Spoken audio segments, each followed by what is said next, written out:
They didn't know the new nurse was a combat surgeon until a Marine's heart stopped right in front of them. One long flat line, loud as a verdict, and an ER full of people who'd sworn to save lives suddenly froze like they'd never touched blood before. Here's the question that hurts: if the person you love was on that table, would titles matter, or would you beg for the hands that can actually bring them back? Outside Tidewater Mercy in Norfolk, rain lashes the windows and the waiting room smells like wet jackets, cheap coffee, and fear. Inside Trauma Bay, an arrogant doctor reaches for the wrong solution, while a quiet nurse in oversized scrubs watches the wound like she's reading a battlefield map. Stay with this story. You'll learn what panic hides, what pressure reveals, and why the right decision is sometimes the one no rulebook allows. If you're watching from anywhere in the world, hit like, drop a comment with your location and tell me, would you have let her step in?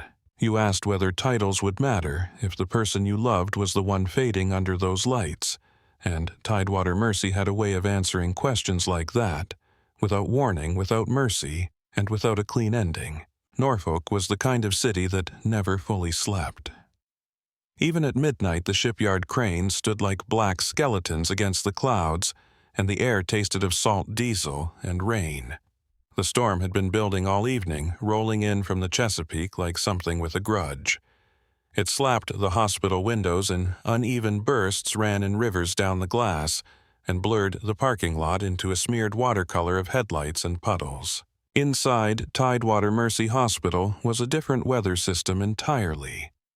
Fluorescent light, warm air that smelled faintly of bleach and old coffee, the constant low electric hum of machines working harder than people gave them credit for.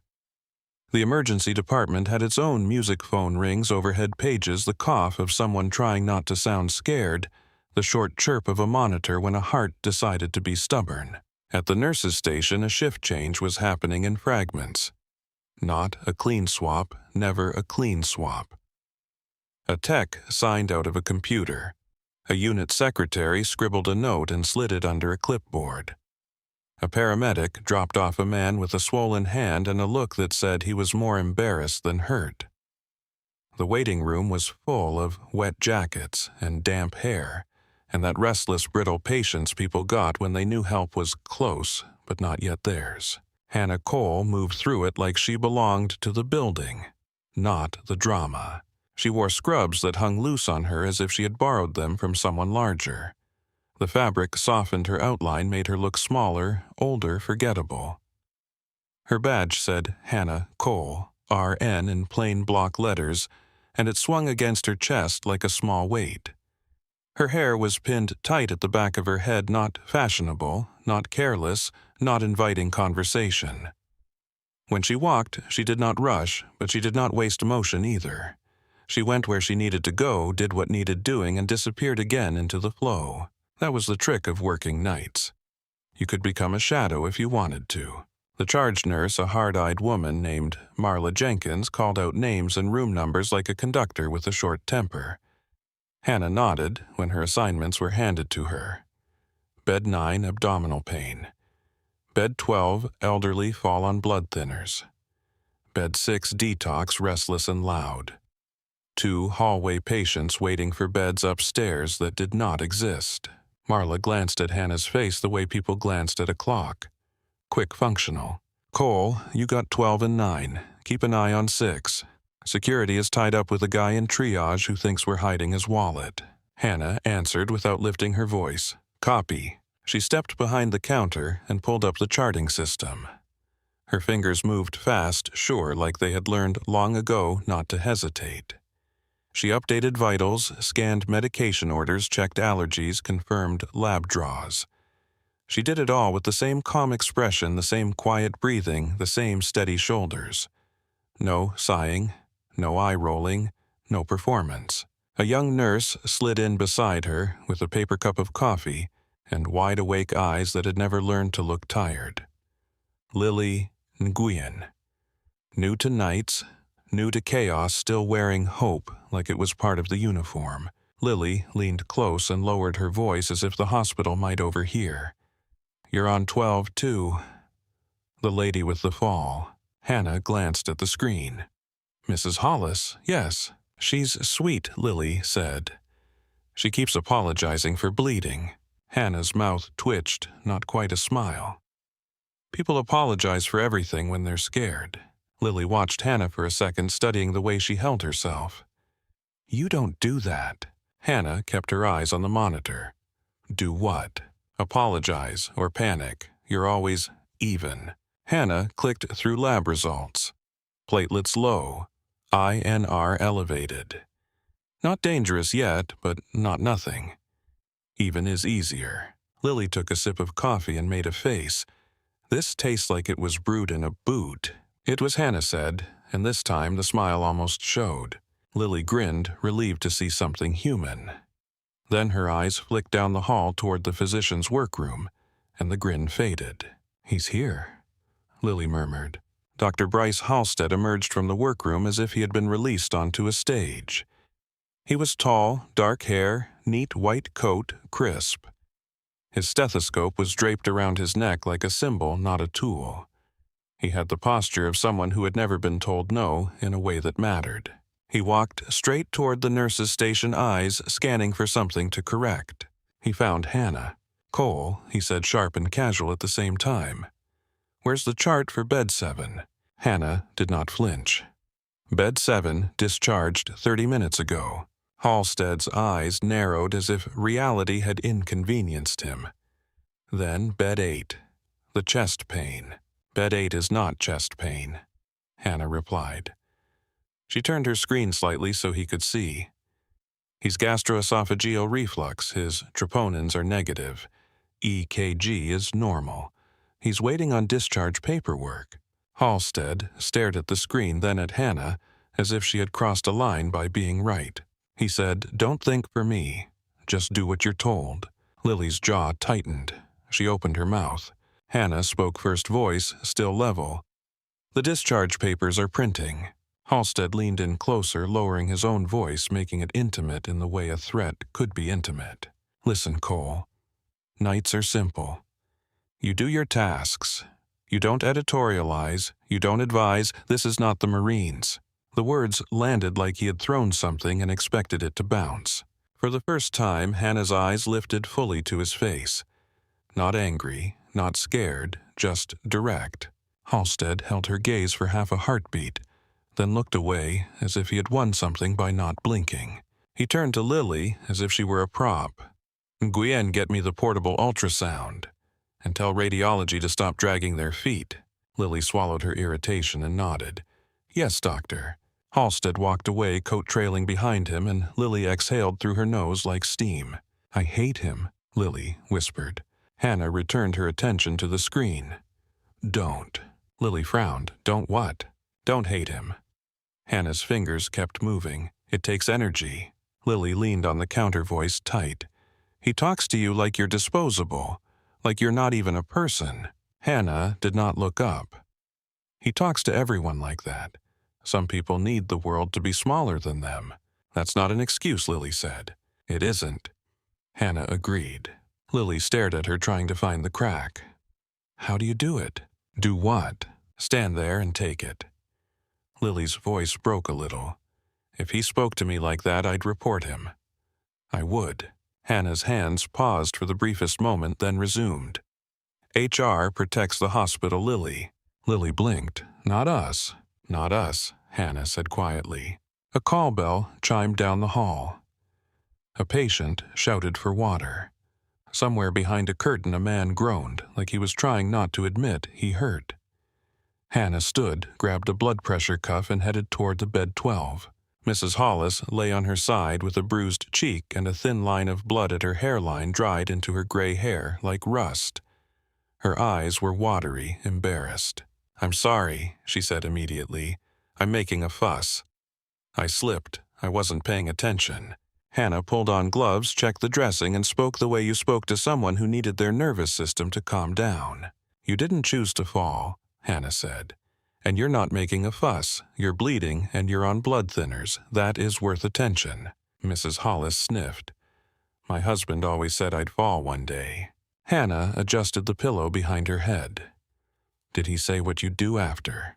Mrs. Hollis looked confused. "After what?" "After you got up." Mrs. Hollis gave a small, shaky laugh. "I suppose I'd complain." "Then you're on schedule," Hannah said. She took the woman's vitals with efficient gentleness, then wrote a note on the whiteboard by the bed. Name, nurse, plan. Simple words people could cling to when everything else felt slippery. As Hannah stepped back into the hallway, she heard Halstead's voice again, rising, irritated. "No, I said left side. Do you people listen?" A resident, pale and flustered, scurried past with an ultrasound machine, eyes down. Halstead followed, still talking, still performing control. Hannah watched them pass. Her face did not change, but something behind her eyes hardened for a second like a door closing. She moved on to bed 9, where a man with stomach pain lay curled around his discomfort and insisted he was fine in the same tone people used to lie about anything that scared them. Hannah listened, asked questions, pressed gently on his abdomen, noted where his breath caught. She did not have the authority to order imaging, but she could see what he was trying to hide from himself. He winced when her fingers touched the right side. "It's nothing." Hannah held his gaze. "It is something." He looked away. "I'm just tired. Work's been crazy." "Work doesn't make you rebound," Hannah said. "I'm going to tell the doctor to come look at you." His eyes flicked up, anxious. "Is it serious?" Hannah did not offer false comfort. "It deserves attention." She stepped out and found Halstead at the physician's station, laughing softly at something a pharmaceutical rep was saying. The rep was dressed too well for midnight in the ER. Her smile was bright in a way that did not match the fluorescent light. Halstead's laugh stopped when he noticed Hannah. His expression snapped back into contempt like it was his default. What he said. "Bed 9 has localized tenderness on the right," Hannah said. "He is guarding. He needs an exam." Halstead stared at her, then at the rep, then back. "Put it in the chart." "I did," Hannah replied. "Then I'll see him when I see him," Halstead said. "Don't hover." Hannah didn't hover. She turned and walked away. Behind her, Lily appeared, eyes flashing. "I saw that." Hannah kept walking, then let it go. Lily followed a step. "You could have said more." "I said what mattered," Hannah answered. They reached the sink area near the trauma bays. Hannah washed her hands the way she always washed them, thorough, almost ritualistic. Water hot enough to sting. Soap worked into every crease. Nails scrubbed. Lily leaned against the counter and watched. "You're intense about hand washing." Hannah did not stop scrubbing. Hands carry consequences. Lily's gaze dropped to Hannah's forearm. Hannah's sleeve had ridden up a little with the motion, exposing a jagged scar running along the inside of her left arm. It wasn't the neat white line of a kitchen accident. It looked older, rougher, as if it had been torn and stitched in a hurry. Lily's eyes widened. "Hannah, what happened?" For a moment, the water ran. The fluorescent light hummed. Somewhere, a monitor beeped its steady reassurance. Hannah pulled her sleeve down, covering the scar with fabric like closing a file. "It was a long time ago," she said. Lily didn't push it first. She tried to make it lighter because that's what people did when they sensed a cliff. "You said you worked at a clinic." Hannah turned off the water and dried her hands. "I did." "That scar doesn't look like flu shots," Lily said softly. Hannah's eyes met hers, calm and unreadable. "Clinics have accidents too." Lily hesitated, then nodded, accepting the boundary because she did not know what else to do with it. They walked back toward the nurse's station and the ER shifted again. A man in triage started yelling about how long he'd been waiting. A child cried. A tech wheeled a patient toward imaging, moving fast. Hannah stepped behind the counter and resumed charting. Her shoulders stayed loose, her breathing slow. But her eyes tracked the room with a quiet awareness that did not match her scrubs. She noticed who was limping and pretending they weren't. Who was sweating too much for the temperature. Who kept glancing at the door as if expecting someone to come through it with bad news. The night went on, not dramatic, not cinematic. Just human. Wet shoes squeaking on linoleum. A vending machine whirring. A security guard arguing with a man about cigarettes. A paramedic returning for a signature and then disappearing again into the rain. Around 1 in the morning, Hannah ducked into the supply room to restock IV catheters. The shelves were half empty, the inventory list taped to the wall like a joke. Someone had written, "Need more everything," in pen at the bottom. Hannah counted what was left. She arranged supplies with a precision that made the cramped room feel briefly orderly. She stacked gauze in perfect squares, aligned the tape rolls, checked the expiration dates without being asked. When she stepped out, Halstead was there blocking the doorway like he had been waiting. His eyes flicked over the supplies in her hands. "You were supposed to be on the floor." "I am," Hannah said. "I'm restocking." Halstead's mouth twisted. "Why is the supply closet always low? It's like you people enjoy chaos." Hannah's voice stayed neutral. "It was stocked an hour ago. Use picks up." Halstead leaned in, his voice dropping again. "Don't get smart with me." Hannah didn't move back. She didn't move forward either. She simply held her ground in that narrow doorway, her gaze steady. Halstead blinked once, then looked away, first annoyed as if her stillness had provoked him. He stepped aside with exaggerated impatience. "Fine, just don't disappear again." Hannah walked past him and returned to the nurse's station. Lily was there, eyes tired now, coffee abandoned. "You okay?" Lily asked quietly. Hannah nodded. "Yes." Lily's eyes searched her face. "You ever think about leaving?" Hannah's fingers paused on the keyboard. Not long. Just long enough for Lily to notice. "I came here because it was quiet," Hannah said. Lily gave a humorless laugh. "This is quiet to you." Hannah didn't answer that. The overhead speaker crackled with an announcement about a bed upstairs opening, then immediately another announcement that it had been taken by a different patient. The ER swallowed the disappointment and kept moving. Hannah took a moment to check on bed 6, the detox patient who was sweating and restless and angry at everyone for being witnesses to his pain. He swore at her. She didn't react. She adjusted his blanket, checked his pulse, spoke to him with a calm that seemed to frustrate him more than her absence of fear. "You think you're better than me?" he spat. Hannah met his eyes. "No, I think you're hurting." He looked away, jaw tight, and the fight drained out of him for a moment. Not gone, just quieter. Back at the nurse's station, the red phone on the wall sat like a dormant nerve. The direct line to EMS dispatch. It rarely rang without changing the temperature of the room. Marla glanced at it now and then the way sailors glance at the horizon. At 1:47 a.m. it rang, not a soft ring, not a polite ring. A harsh mechanical sound that cut through every other noise and made even the loudest people pause. Lily startled so hard her pen rolled off the counter. That's dispatch. Hannah's hand reached the receiver before the second ring as if it had been waiting for her. "Tidewater Mercy," she said. Her voice was different now. Not louder, not harsher, just stripped of softness sharpened into purpose. "This is Nurse Cole. Go ahead." She listened, eyes focused on nothing. The words coming through the line weren't loud enough for anyone else to hear, but the change in her face made the room lean toward her. "Copy," Hannah said after a beat. "What's the ETA?" She listened again. "Under 10, understood. Send vitals on arrival. We will be set."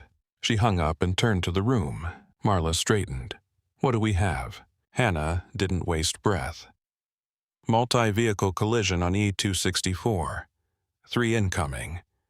1 critical male, early 30s. Pinned in the vehicle for 40 minutes. Hypotensive and tachycardic. The words landed like weight. The ER's casual motion tightened into readiness. A tech moved toward Trauma Bay 1. Someone grabbed a crash cart. A respiratory therapist glanced up from a chart and headed for the airway drawer. Lily stepped closer, eyes wide. A code trauma. Hannah nodded once, yes. Halstead appeared from the physician's station, irritated that the room had shifted without his permission. He looked at Hannah like she had overstepped by speaking. "I determine whether it's a code trauma." Hannah met his gaze and recited the numbers without looking at a note, as if the information had been written into her. Blood pressure 80/40. Pulse 130. Shallow respirations, penetrating chest trauma. Active duty Marine. Halstead rolled his eyes, but the flicker in his expression gave him away. The numbers scared him. He covered it with swagger. Fine. Trauma Bay 1. Lily, get the fluid warmer. Marla, page surgery and call blood bank. He turned to Hannah. Cole, you do the paperwork. Stay out of the way. Hannah's hands were still for a moment hovering over the counter. Then she picked up a pair of gloves and tucked them into her pocket. Her voice stayed respectful. Yes, doctor. But she did not head for the desk. She walked toward Trauma Bay 1, and as she moved, the ER seemed to clear a path without realizing it. Not out of fear, out of instinct. The kind of instinct that recognized competence before it recognized a name. Inside the trauma bay, the lights were brighter, the air colder. A freshly made bed waited under a paper sheet. The instrument tray was bare, waiting to be dressed. Hannah checked the suction, tested the oxygen, confirmed the intubation kit was stocked. She moved with efficiency that made Lily, rushing in behind her, slow down just to keep up. Lily watched Hannah's hands. You've done this a lot. Hannah didn't answer. She pulled a gown from a package, unfolded it with a snap, and hung it where it could be grabbed in one motion. The intercom crackled. Trauma team to Bay 1. Footsteps approached. A gurney's wheels rattled in the corridor. The sound grew louder, urgent, accompanied by voices and the distant wail of sirens cutting through the storm. Hannah looked toward the ambulance bay doors as the first gust of rain-soaked air slipped in under the frame. The ambulance bay doors blew open on a gust of cold rain and diesel exhaust, and the noise hit the ER like a physical thing. Paramedic voices overlapping. Wet boots squeaking. Metal wheels rattling hard over the threshold. The gurney came in fast, pushed by 2 EMTs, with rainwater streaming off their sleeves, a third running alongside with a hand braced on the patient's shoulder to keep him from sliding as the wheels caught on every seam in the floor. On the mattress lay a man who looked more like a scene than a person. His Marine camis had been cut open from collar to belt. The fabric was dark with blood, not a clean red, but the heavy soaked color of something that had been pooling for too long. His skin had the gray cast of shock. Dirt and road grit streaked his face. His lips were parted and each breath sounded wet, as if the air had to push through fluid to get in. The lead paramedic was sweating despite the cold. His eyes were wide, focused, urgent. Staff Sergeant Connor Vale. United States Marine Corps, he shouted, voice trained to cut through chaos. 31. Single vehicle collision turned pileup on I-264. Pinned for 40 minutes. Extraction took forever. Penetrating injury. Metal rod entered left chest and upper abdomen. We cut it down to extricate him. Fragments still inside. He deteriorated en route. Pressure kept dropping. We gave fluids. He blew a pupil for a minute, came back sluggish. He's circling the drain. The words landed around Trauma Bay 1, and every person in the room moved in response. A respiratory therapist reached for the airway cart. A tech snapped open a drawer for IV supplies. Marla Jenkins, the charge nurse, was already on the phone with blood bank. Her voice clipped, practiced. Hannah stood at the back corner where she had positioned herself without being told. From there, she could see everything without being in the way. The gurney, the patient's chest, the line of blood on the sheet, the way Connor's left side rose less than the right, the way his neck muscles strained with each breath, the way the paramedic's hand stayed on the man's shoulder like he could anchor him to life by touch. Dr. Bryce Halstead strode in behind the gurney like he owned the air. "All right," Halstead said, snapping on gloves with an irritated flourish. "On my count, move him to the bed, 1, 2, 3. They lifted Connor Vale heavy and limp onto the trauma bed. His body gave a guttural sound that was more reflex than complaint, and then his head rolled slightly to the side. For a second his eyes opened unfocused and he looked straight past the lights into nothing.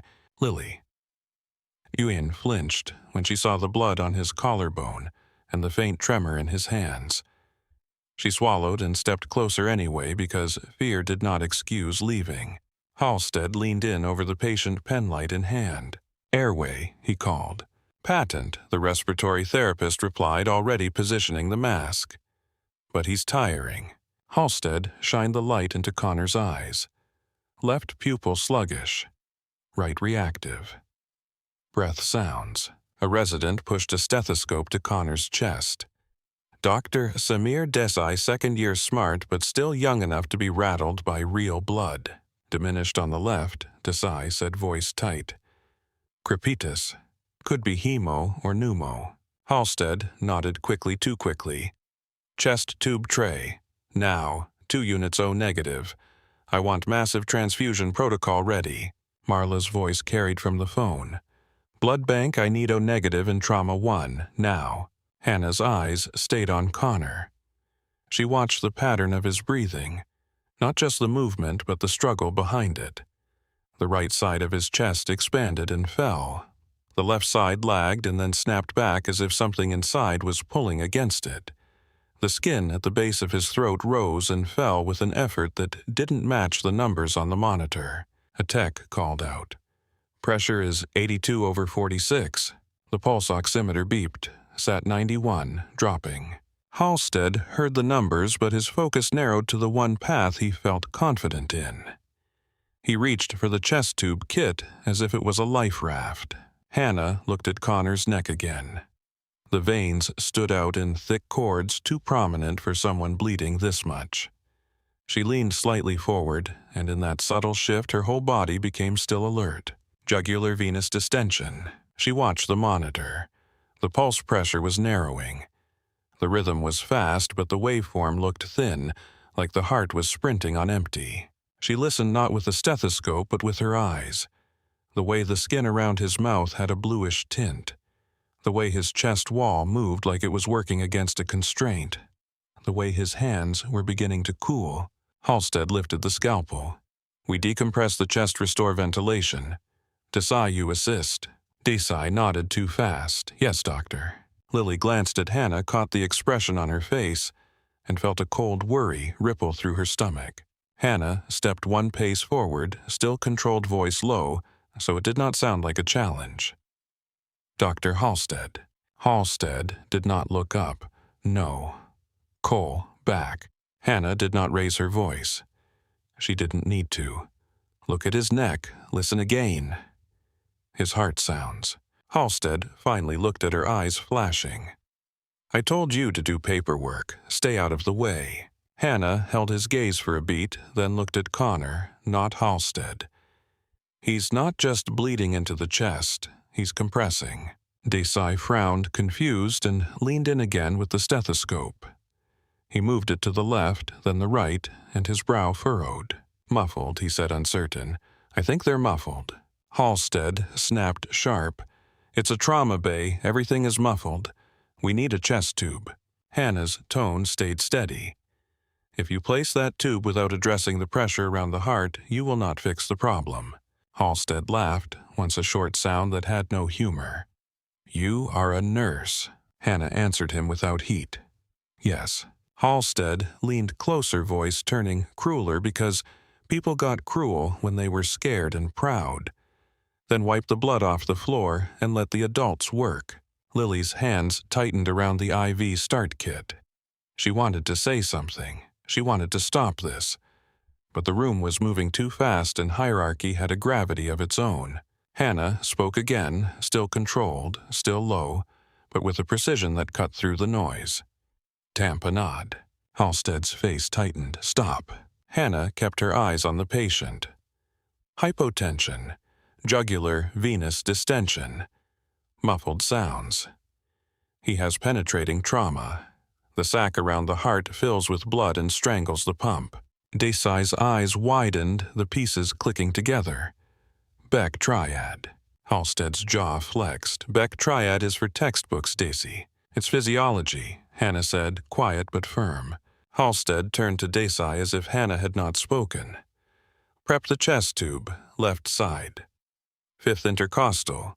We relieve pressure and oxygenate." Desai's hands trembled as he opened the sterile drape. Lily moved to the patient's other side, trying to keep her breathing steady. Hannah watched the setup. The clamp, the trocar, the gauze, the tube. She watched Connor's face. His eyes fluttered, then closed again. His lips parted and his breath came shallow, as if he had to choose each inhale carefully because it cost him something. Lily leaned closer to Hannah, voice barely audible. "If you're right." Hannah did not look at her.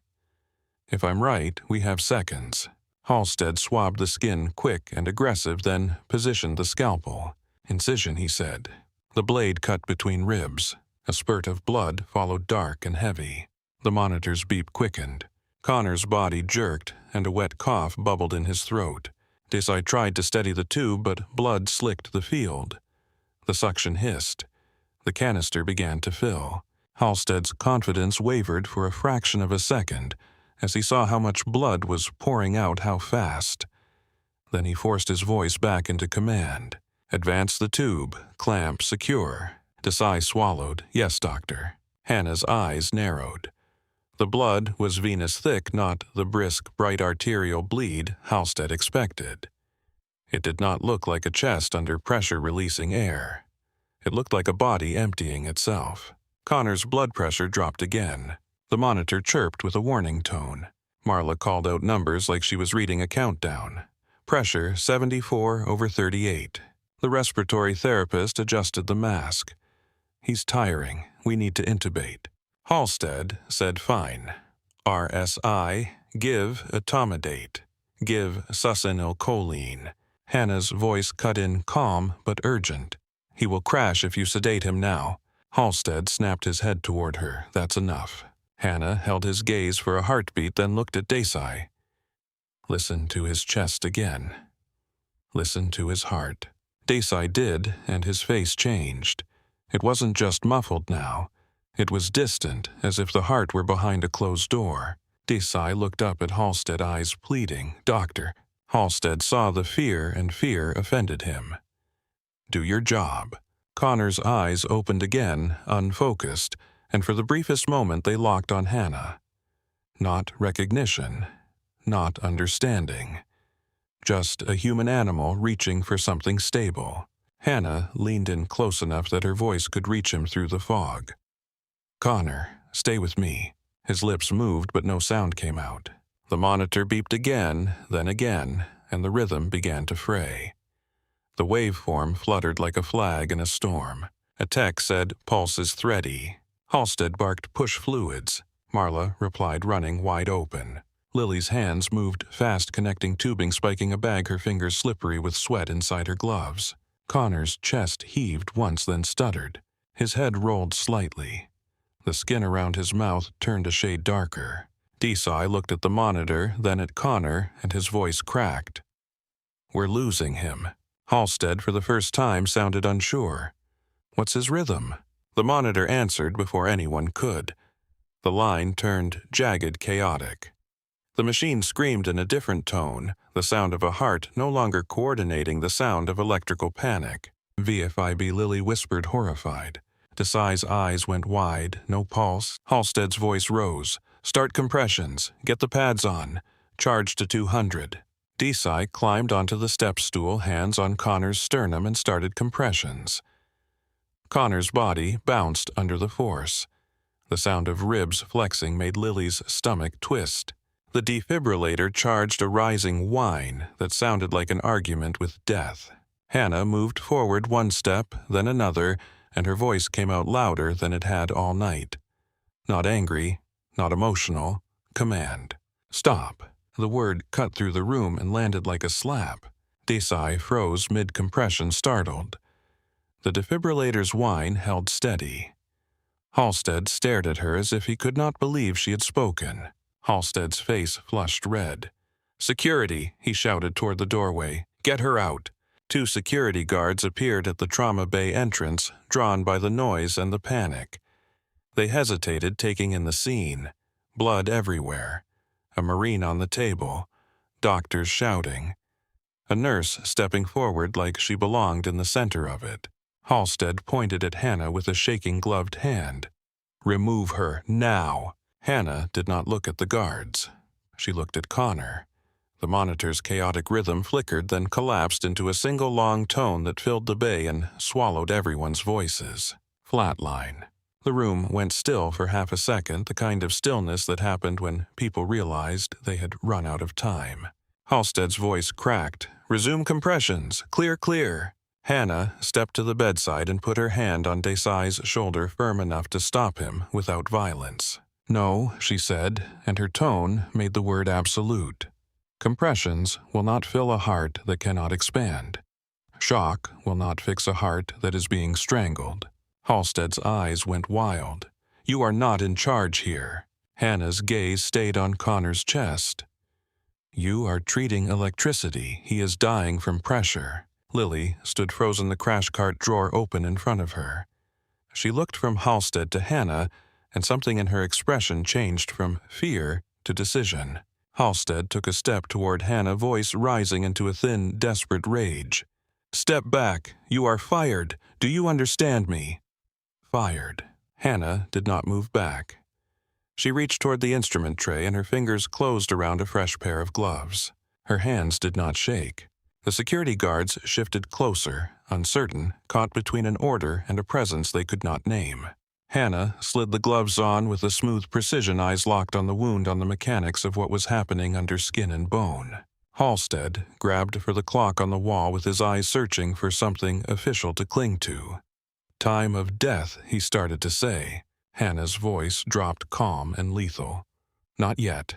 She extended her hand toward Lily without looking away from the patient. "Retractor," Hannah said. Lily's hands moved before her mind caught up.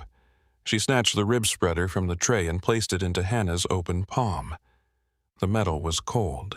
The room was hot. Somebody in the corner whispered a prayer. Somebody else swallowed so hard it sounded loud. Halstead lurched forward. "No, absolutely not. Put that down." Hannah did not look at him. She stepped in close to Connor Vale's left side and set her stance like she was bracing against recoil. Her gloved fingers found the landmark without hesitation. 5th intercostal space. The place where ribs gave you just enough room to get inside before time ran out. She took the scalpel the way you take a promise. The blade moved in one clean, controlled line across skin and muscle. Not frantic, not sloppy, precise. The first cut was shallow, just opening the path. The second cut went deeper, confident. Blood welled and spilled dark and thick, and the smell hit the room like hot copper. Lily's breath caught. Desai's voice came out thin. "Oh my God." Halstead grabbed for Hannah's wrist. "Stop. I'm ordering you to stop." Hannah shifted her hip, and Halstead's hand met air. She did not shove him with her hands. She moved like someone who understood distance and leverage.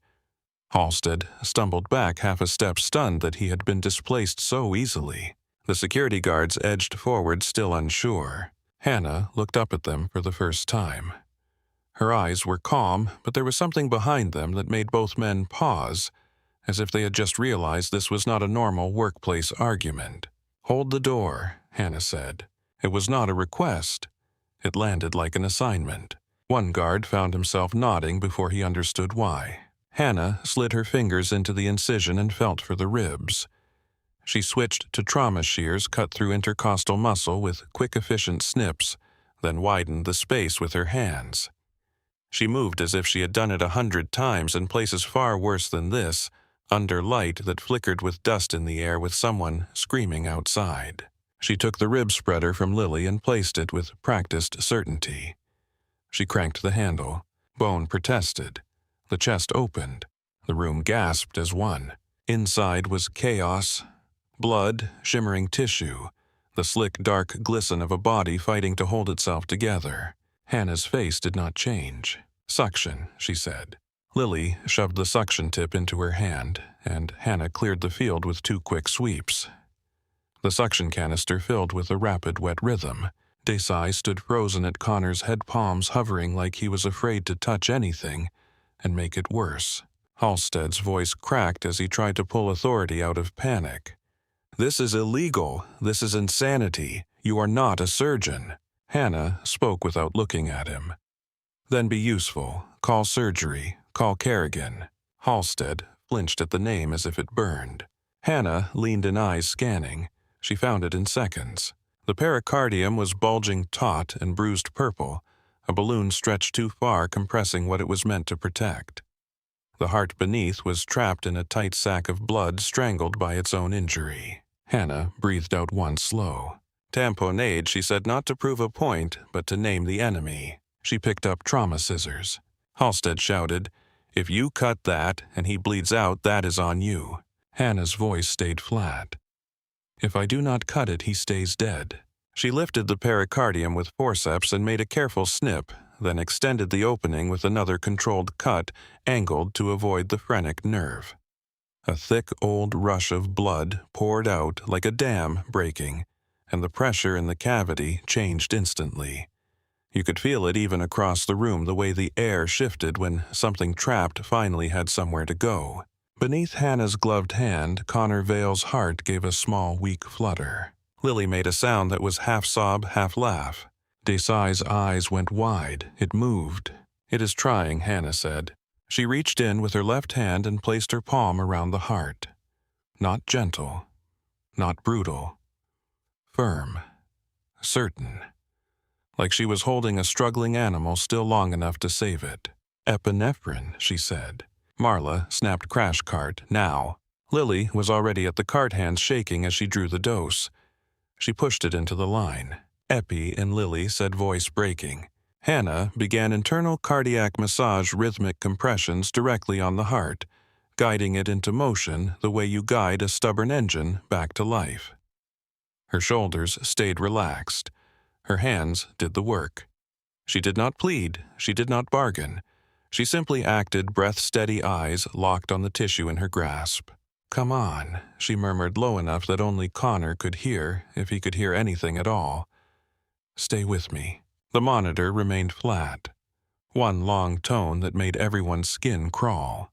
Halstead's voice sounded far away now, as if the room had pushed him to the edge. "Time of death is 1:53. Hannah did not respond. She kept compressing, counting in her head, watching for any sign that the muscle was ready to cooperate. A faint twitch, then another. The long tone cut off. A single beep sounded like a drop of water in a desert. Another beep followed stronger.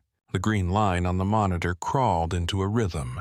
Desai's voice cracked into disbelief. "We have electrical activity." Marla leaned in fingers at Connor's carotid. Her eyes lifted. Pulse. There is a pulse. The room exhaled all at once, the sound of a dozen people realizing they had been holding their breath for too long. Lily's knees felt weak. She gripped the crash cart to steady herself. Halstead stared at the monitor like it had betrayed him. Hannah did not let go of the heart immediately. She held it for 2 more beats, feeling the strength, judging the volume, reading the way the muscle filled now that it could expand again. Then she shifted her right hand deeper, searching. Desai swallowed. "What are you looking for?" Hannah's eyes narrowed. "We need perfusion to brain and heart. He is bleeding below. Find the descending aorta." Desai blinked. "That is not something we do in the ER," Hannah answered without looking up. "Then learn." She found the aorta by feel the thick pulsing cord against the spine. She placed her fingers around it and compressed, cross-clamping with her hand, prioritizing blood flow where it mattered most in this moment. Connor's blood pressure rose a little on the monitor, not normal, but no longer bottomless. Marla called out pressure 92 systolic. Hannah's voice remained controlled. Blood. Now. Marla glanced at the door. "It is coming." "It is never fast enough," Hannah said. Halstead took a step forward as if he wanted to reclaim the room. His voice came out thin and high. "This is a circus. We are not equipped for this. Transport to the OR, now."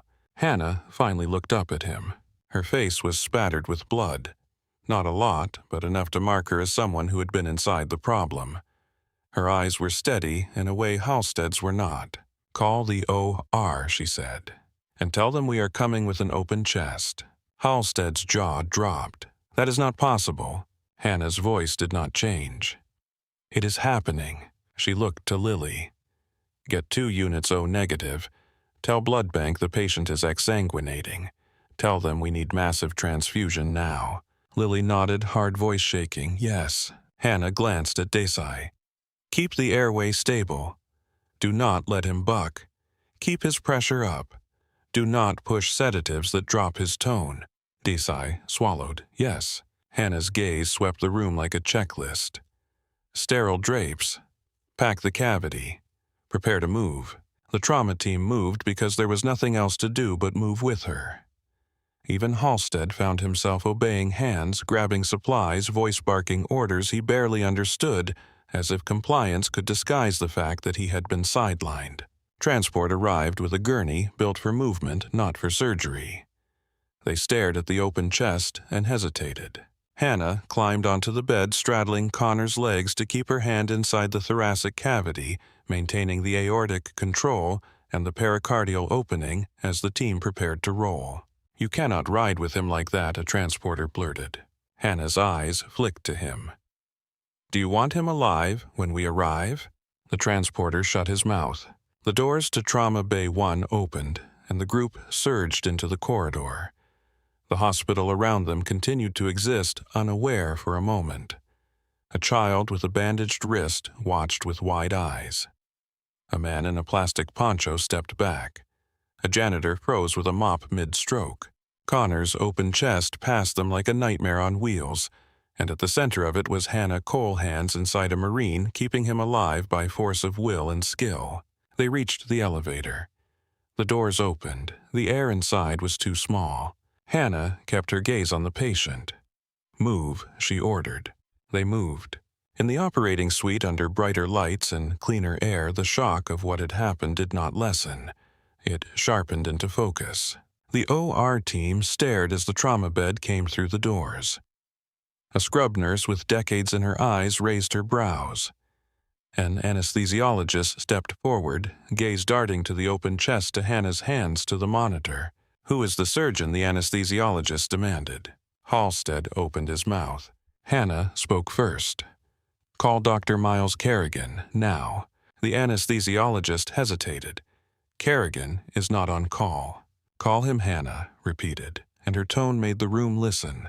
The scrub nurse moved, picking up the phone without argument. Hannah did not relinquish control until there were other hands that could take it with equal competence. She communicated in short bursts, clear and clinical. Penetrating trauma. Tamponade relieved. Internal cardiac massage achieved return of spontaneous circulation. Suspected ventricular laceration and possible aortic injury. I have manual aortic control. The anesthesiologist stared at her. Who are you? Hannah did not answer. She watched Connor's pressure, his rhythm, his skin color. She watched the field looking for the source. A cardiothoracic fellow entered eyes wide and reached for the retractors. Hannah led him in, guiding his hands with a brief nod, not a lecture. They worked, and time became a series of actions. Clamp, suction, suture, pressure, blood, more blood. When Dr. Miles Kerrigan finally arrived, it was with the look of a man pulled from sleep by disaster. His hair was damp from rain. His eyes were sharp. He still wore street clothes beneath a hastily donned surgical gown. He stepped into the OR and took one look at the situation. His gaze landed on Hannah first, not Halstead. Not the equipment, not the chaos. Hannah met his eyes for half a second. Kerrigan's expression shifted, subtle and immediate, like recognition without understanding. "Where's the injury?" Kerrigan asked. Hannah indicated with 2 fingers, and the fellow suctioned clear. The heart was visible now, beating weakly, wounded. Kerrigan leaned in. "Right ventricle," he said, voice low. "There." Hannah nodded once. Yes. Kerrigan glanced at the sutures already placed, the temporary control, the way the tissue had been handled. His eyes narrowed. Who did this? Halstead stepped forward, eager, as if he could reclaim credit now that an authority figure was present. "I was running the code." She interfered. She cut him open. Kerrigan did not look at Halstead. He looked at Hannah again. "Keep pressure here. Hold steady." Hannah held. Kerrigan scrubbed in with speed that came from years of not wasting motion, then stepped into the field and took over the definitive repair. He worked fast, but his hands respected the tissue. He spoke quietly to his team, and they responded like a machine. Hannah stayed at the table until Kerrigan's clamp replaced her hand. Only then did she step back, shoulders loosening for the first time since the ambulance doors had opened. Blood was smeared down the front of her scrubs. Her gloves were stained. Her forearms ached, but she did not rub them. She simply stood watching, listening. The anesthesiologist called out pressure stable. Rhythm stable. Kerrigan did not glance up. Good. He finished, placed the last stitch, and stepped back. The scrub nurse wiped his forehead with a towel. Connor Vale lay under the light's chest now, controlled, heart beating with help but beating. Kerrigan's eyes flicked toward Hannah again, searching. Hannah looked away first, not out of fear, but out of habit. A habit of not being seen. When Kerrigan gave the final instructions for ICU, Hannah turned and left the OR, moving down the corridor with purposeful calm. Her hands felt raw. Her shoulders felt heavy. Behind her, Halstead followed, voice rising into a frantic defense. "Miles, you cannot ignore what happened.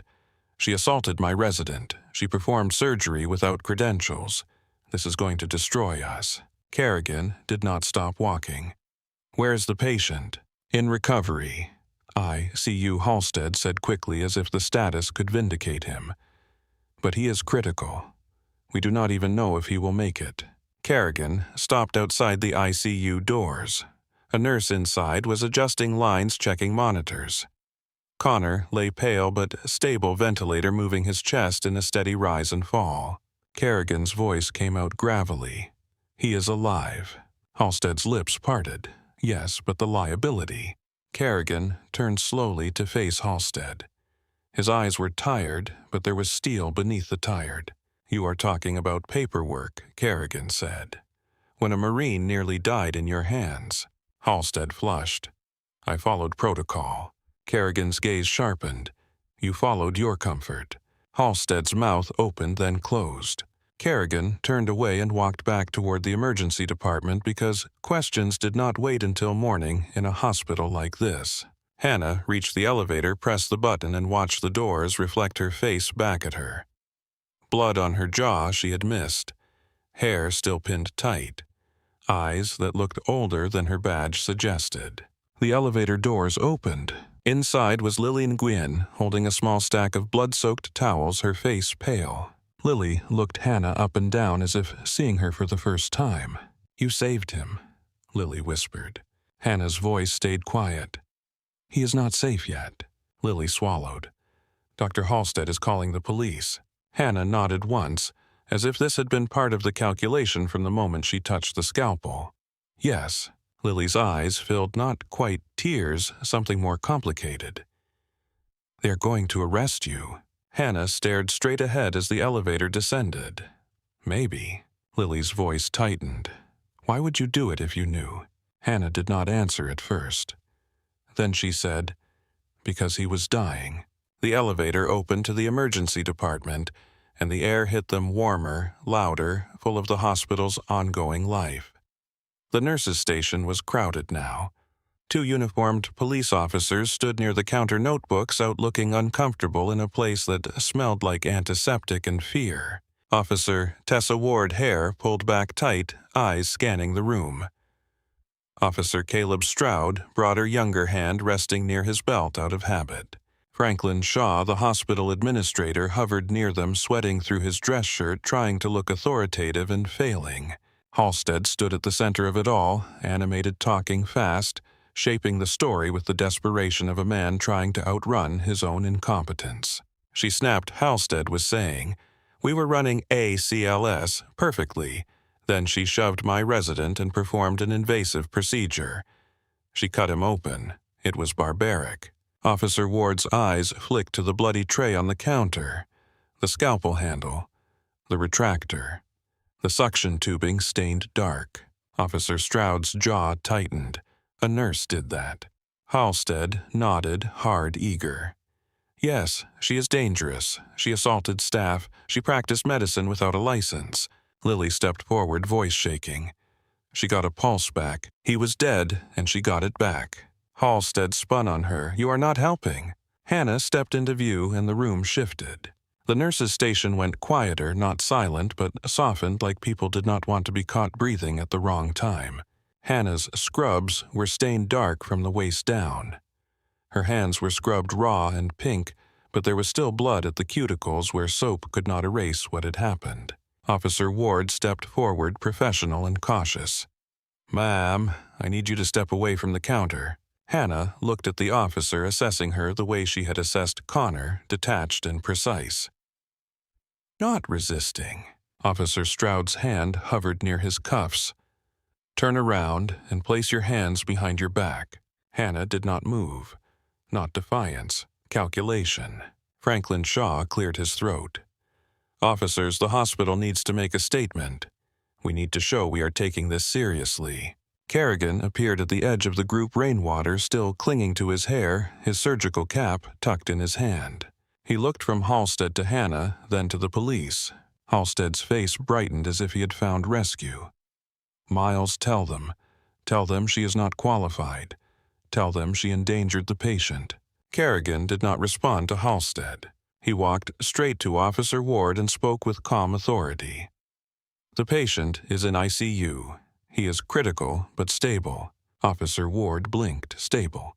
Kerrigan nodded. "Stable because of what she did." Halstead's voice rose. "Because of what I did. I called the code. I led the team." Kerrigan turned his head slightly, and the contempt in his expression was quiet but unmistakable. "You tried to place a chest tube into a problem that was crushing his heart."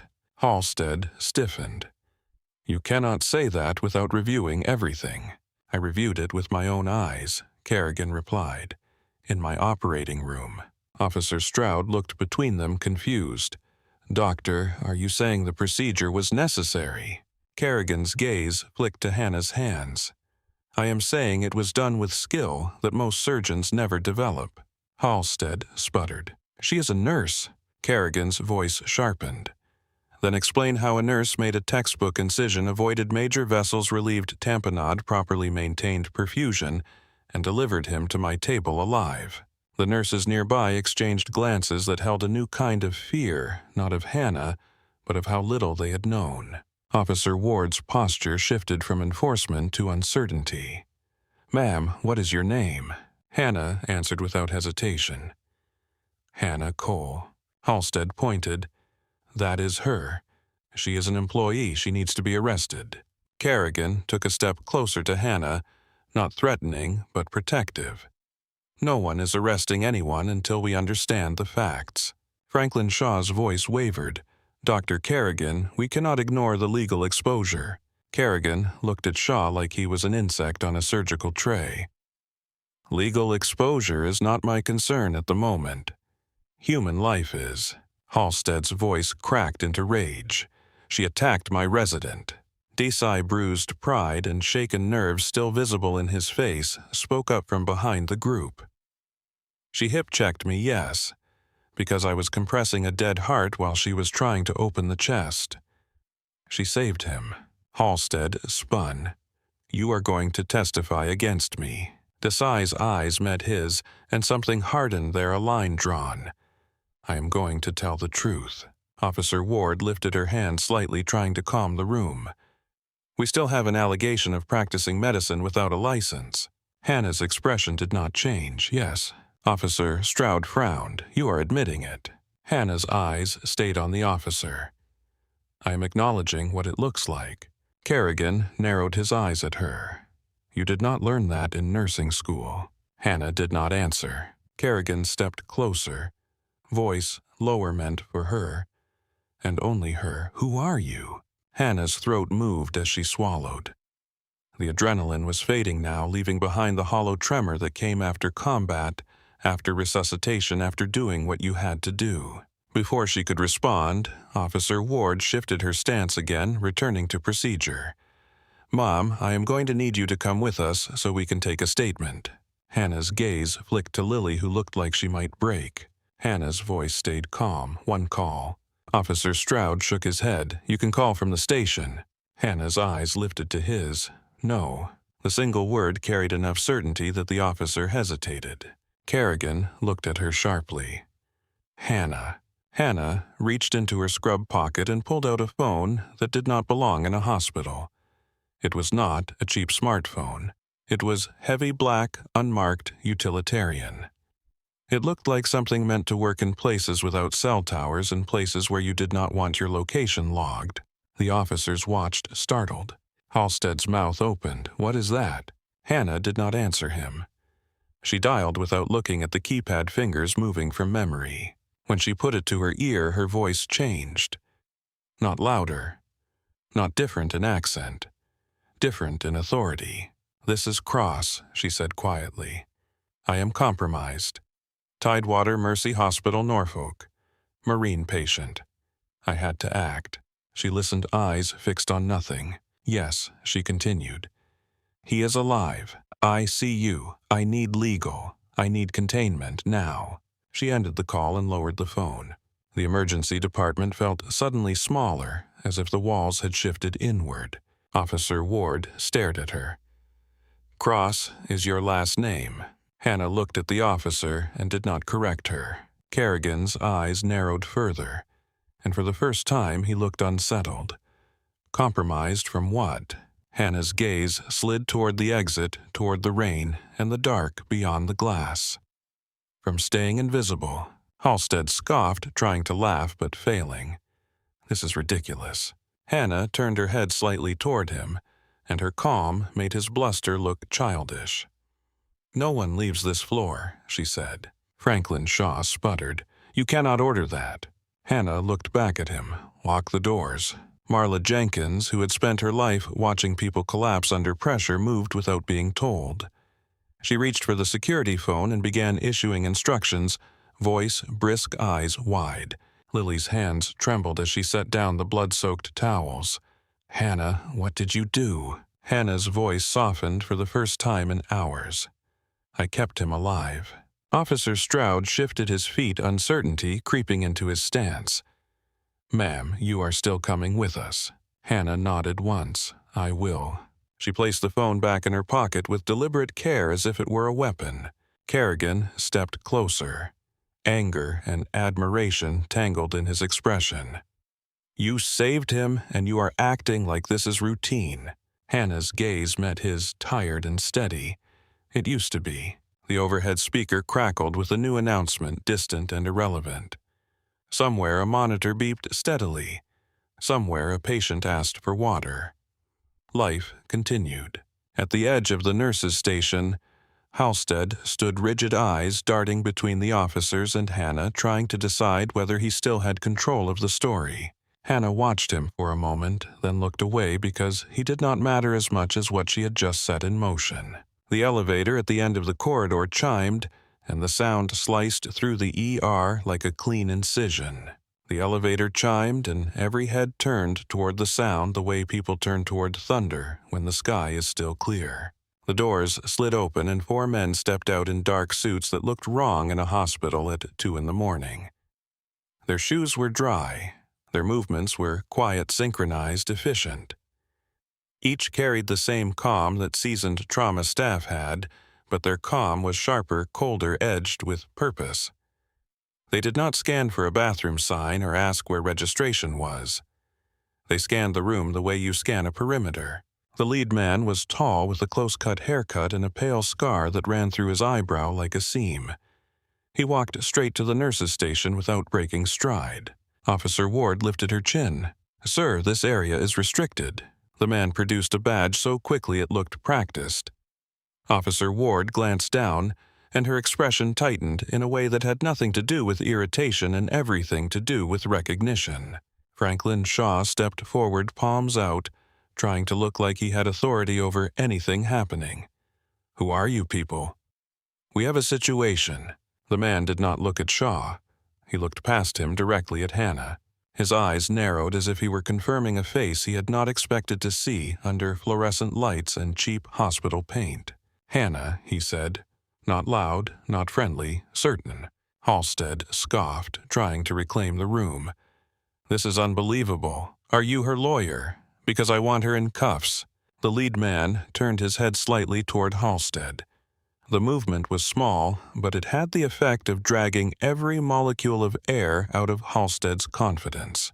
"You are Dr. Bryce Halstead," the man said. Halstead blinked. "Yes." The man's voice stayed neutral. "Stop talking."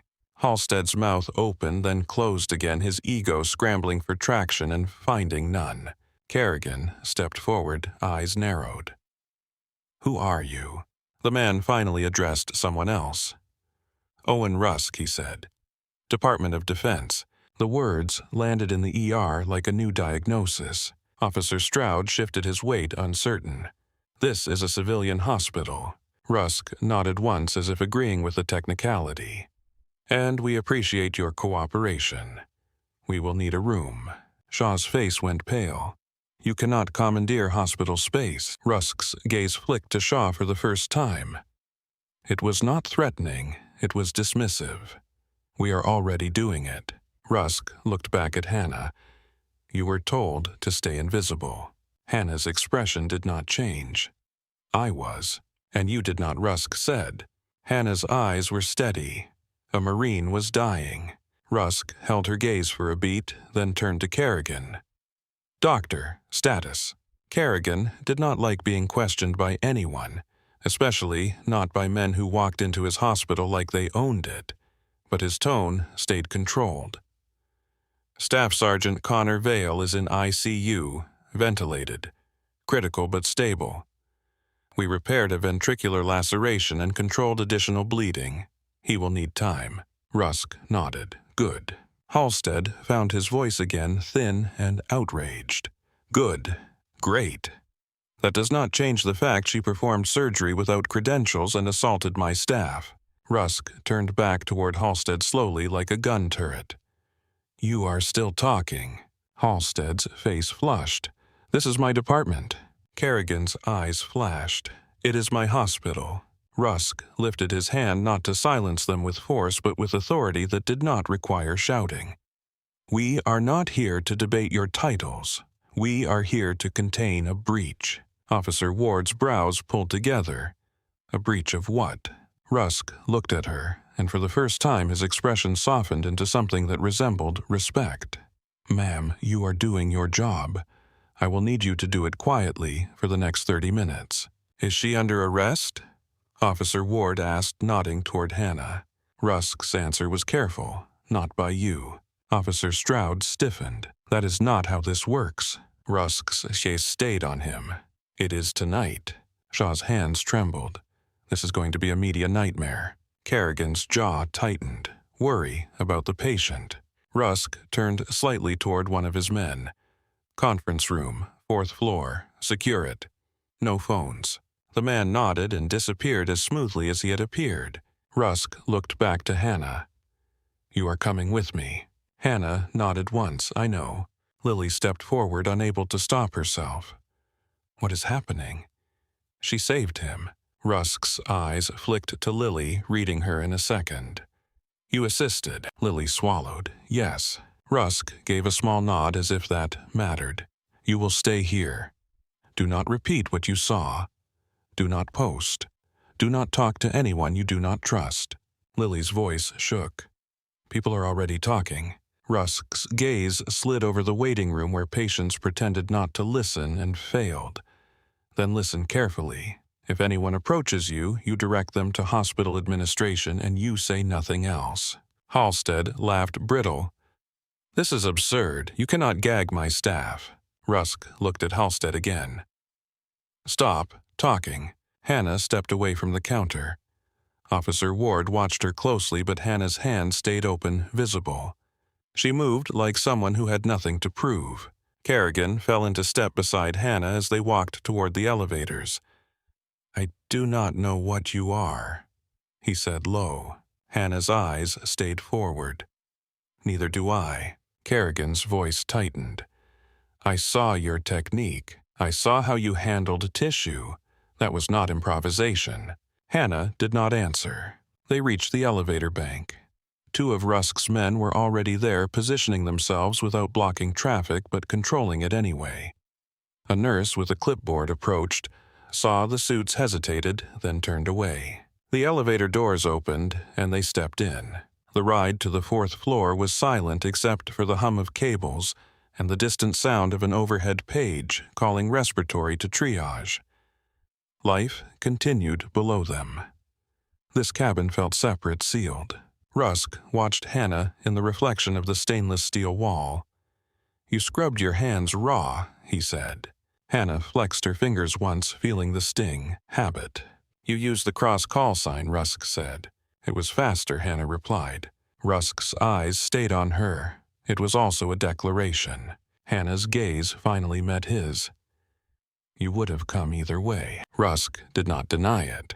The doors opened onto the 4th floor, quieter, carpeted, smelling faintly of stale air freshener and old paperwork.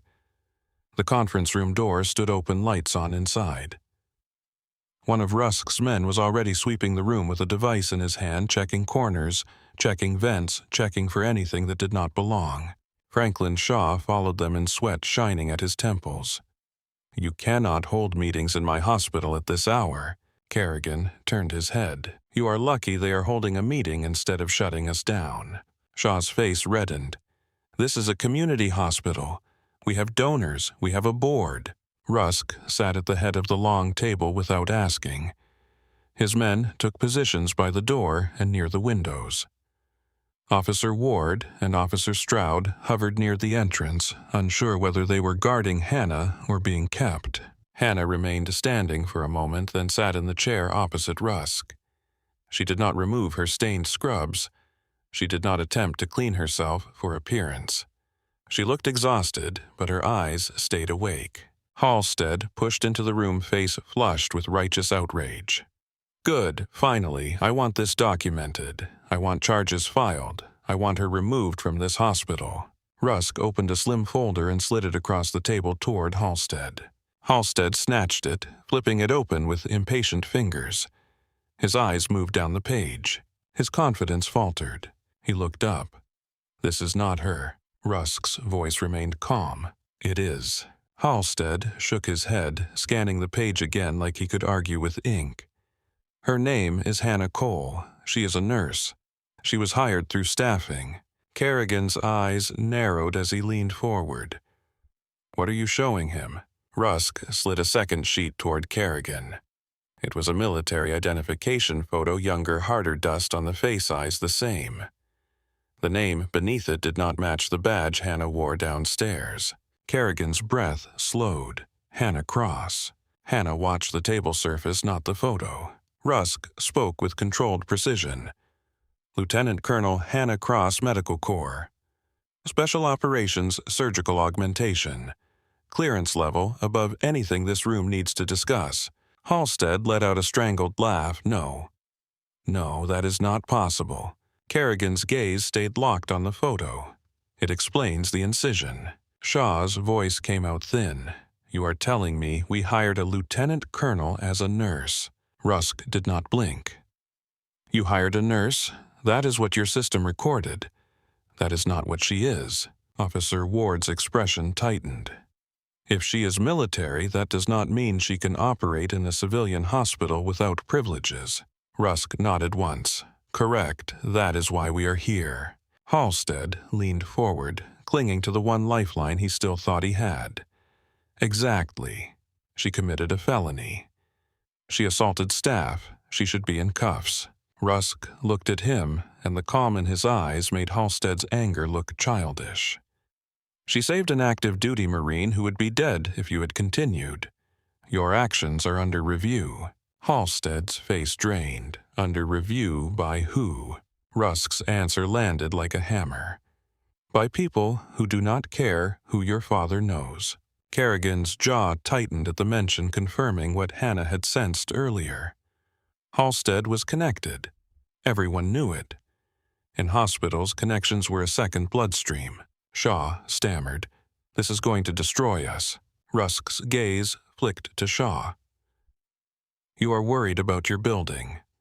I am worried about the narrative." Hannah lifted her eyes slightly. "The narrative is already moving." Rusk studied her. "Why did you surface?" Hannah's voice was quiet. "Because he was dying." Rusk's expression stayed controlled, but a muscle in his jaw flexed. You disappeared 3 years ago. Kerrigan's eyes shifted to Hannah. 3 years. Hannah did not answer. Rusk tapped the folder. We have been looking for you. I was not hiding from you, Hannah said. Rusk's voice turned colder. You were hiding from what you did. The room went still. Hannah's fingers tightened around the edge of the chair. You do not know what I did. Rusk held her gaze. I know enough. Kerrigan's voice came low. Hannah. Hannah looked away. Officer Ward cleared her throat, forcing procedure back into the room. So what happens now? Rusk leaned back slightly. Now we lock this down. We keep her safe. We keep the Marines safe. We keep this hospital from becoming a circus. Shaw's hands fluttered. The press will be here by sunrise. Rusk's eyes narrowed. They are already moving. Almost as if summoned by the words, one of Rusk's men pressed a finger to his earpiece. He listened, then stepped to Rusk's side and spoke in a low voice Hannah could still hear. It is online, the man said. Video. Trauma Bay. Hannah's gaze lifted sharply. How? The man's expression was grim. Phone footage. Waiting room. Kerrigan's face tightened. Our trauma bays are not supposed to be visible. Shaw looked like he might faint. This cannot happen. We have policies. Rusk's voice stayed even. Policies do not stop teenagers with a camera. Lily's face flashed in Hannah's mind. Lily had been there, hands trembling, trying to do the right thing. Hannah pictured Lily looking at her phone, seeing a flood she could not control. Rusk stood. We will address this downstairs. Halstead's eyes lit with a cruel relief. Good. Then the public will see she is dangerous. Rusk's gaze cut to him. The public will see what they want, and you will say nothing. Halstead's mouth twisted. You cannot order me to be silent. Rusk stepped closer, and for the first time his calm felt like a threat. I can, and I will. They left the conference room in a tight formation that felt absurd in a hospital corridor. Staff looked up from papers and froze. A janitor pushing a trash cart stopped and stared. A pair of administrators near the elevators fell silent mid-sentence. Downstairs, the emergency department had changed in the hour Hannah had been gone. It felt louder, tighter, as if the air had filled with static. A monitor in the corner above the waiting room showed a local news channel. The banner beneath the anchor's face crawled with text. Miracle or malpractice at Tidewater Mercy. The anchor's voice was polished urgent. The screen behind him showed a blurred still image from the trauma bay. A figure in scrubs, a flash of blood, a glimpse of an open chest. The waiting room was half watching, half pretending not to. People lifted their phones, sharing clips, whispering, pointing. A man with a bandaged hand leaned toward his girlfriend and spoke too loudly about how the hospital was going to be sued. Rusk stepped into the middle of it, and the room instinctively quieted. Not because he was loud, because he carried the kind of authority that made people lower their voices without knowing why. Hannah stayed just behind him, her face turned slightly down, her hair still pinned tight. The blood on her scrubs drew eyes like a magnet. A child stared at her with open curiosity. A woman in a raincoat pressed her lips together as if she were watching something she did not want to admit she was enjoying. Kerrigan looked around, anger rising. Who filmed this? A teenage boy in the corner lowered his phone too late. He wore a sweatshirt with a damp hood and a cheap splint on his wrist. His face went pale when he realized he had been seen. His mother grabbed his arm. We are leaving. Shaw moved toward them, frantic. You cannot post that. You have violated privacy laws. The mother snapped back. He filmed in public. The doors were open. Kerrigan's jaw clenched. The doors were open because we were trying to save a life. Rusk held up a hand, stopping the argument. He looked at the boy. What did you post? Rusk asked. The boy swallowed. It was already posted. I just sent it to my friend. He posted it. Everybody posts everything. Rusk's eyes narrowed. Take it down. The boy's mother bristled. Who are you to tell my son what to do? Rusk's voice stayed calm. Someone who understands consequences. The mother held his gaze, then looked at Hannah's stained scrubs and suddenly seemed less sure of herself. "Is he alive?" Kerrigan answered her. "He is in ICU. He is alive." The woman's shoulders sagged with a strange relief, like she needed the world to make sense again. She pulled her son toward the exit. "Come on." Rusk watched them go, then turned back toward the waiting room television. The anchor had switched to a split screen. On one side, the still image. On the other, a familiar face, Dr. Bryce Halstead. Hannah felt the air in her chest tighten. Halstead sat in a studio chair, clean, suit hair, neat expression practiced. His hands were folded like a politician's. He looked calm in a way he had not been in the trauma bay. He looked like he had found home turf. It was terrifying. Halstead was saying, voice steady, "We had the situation under control. We were executing standard protocols." Then a nurse acted irrationally. She physically assaulted staff and performed an extreme procedure without authorization. It is a miracle the patient survived that. Kerrigan's face darkened. He left the hospital. Shaw sputtered, "How did he get out?" "We had police." Officer Ward looked embarrassed. He was not under arrest. Rusk's eyes stayed on the screen cold. He went to where he thinks he wins. Hannah watched Halstead's face as he spoke, and she recognized something that had nothing to do with medicine. He believed his own story. He needed it to be true because the alternative was unbearable. Halstead continued, "I intend to press charges. This kind of reckless behavior cannot be tolerated." Lily appeared at the edge of the nurse's station, eyes wide, phone in hand. She had been watching too. She caught Hannah's gaze and looked like she wanted to run to her but did not know whether she was allowed. Hannah stepped closer to Lily and kept her voice low. "Do not talk to anyone."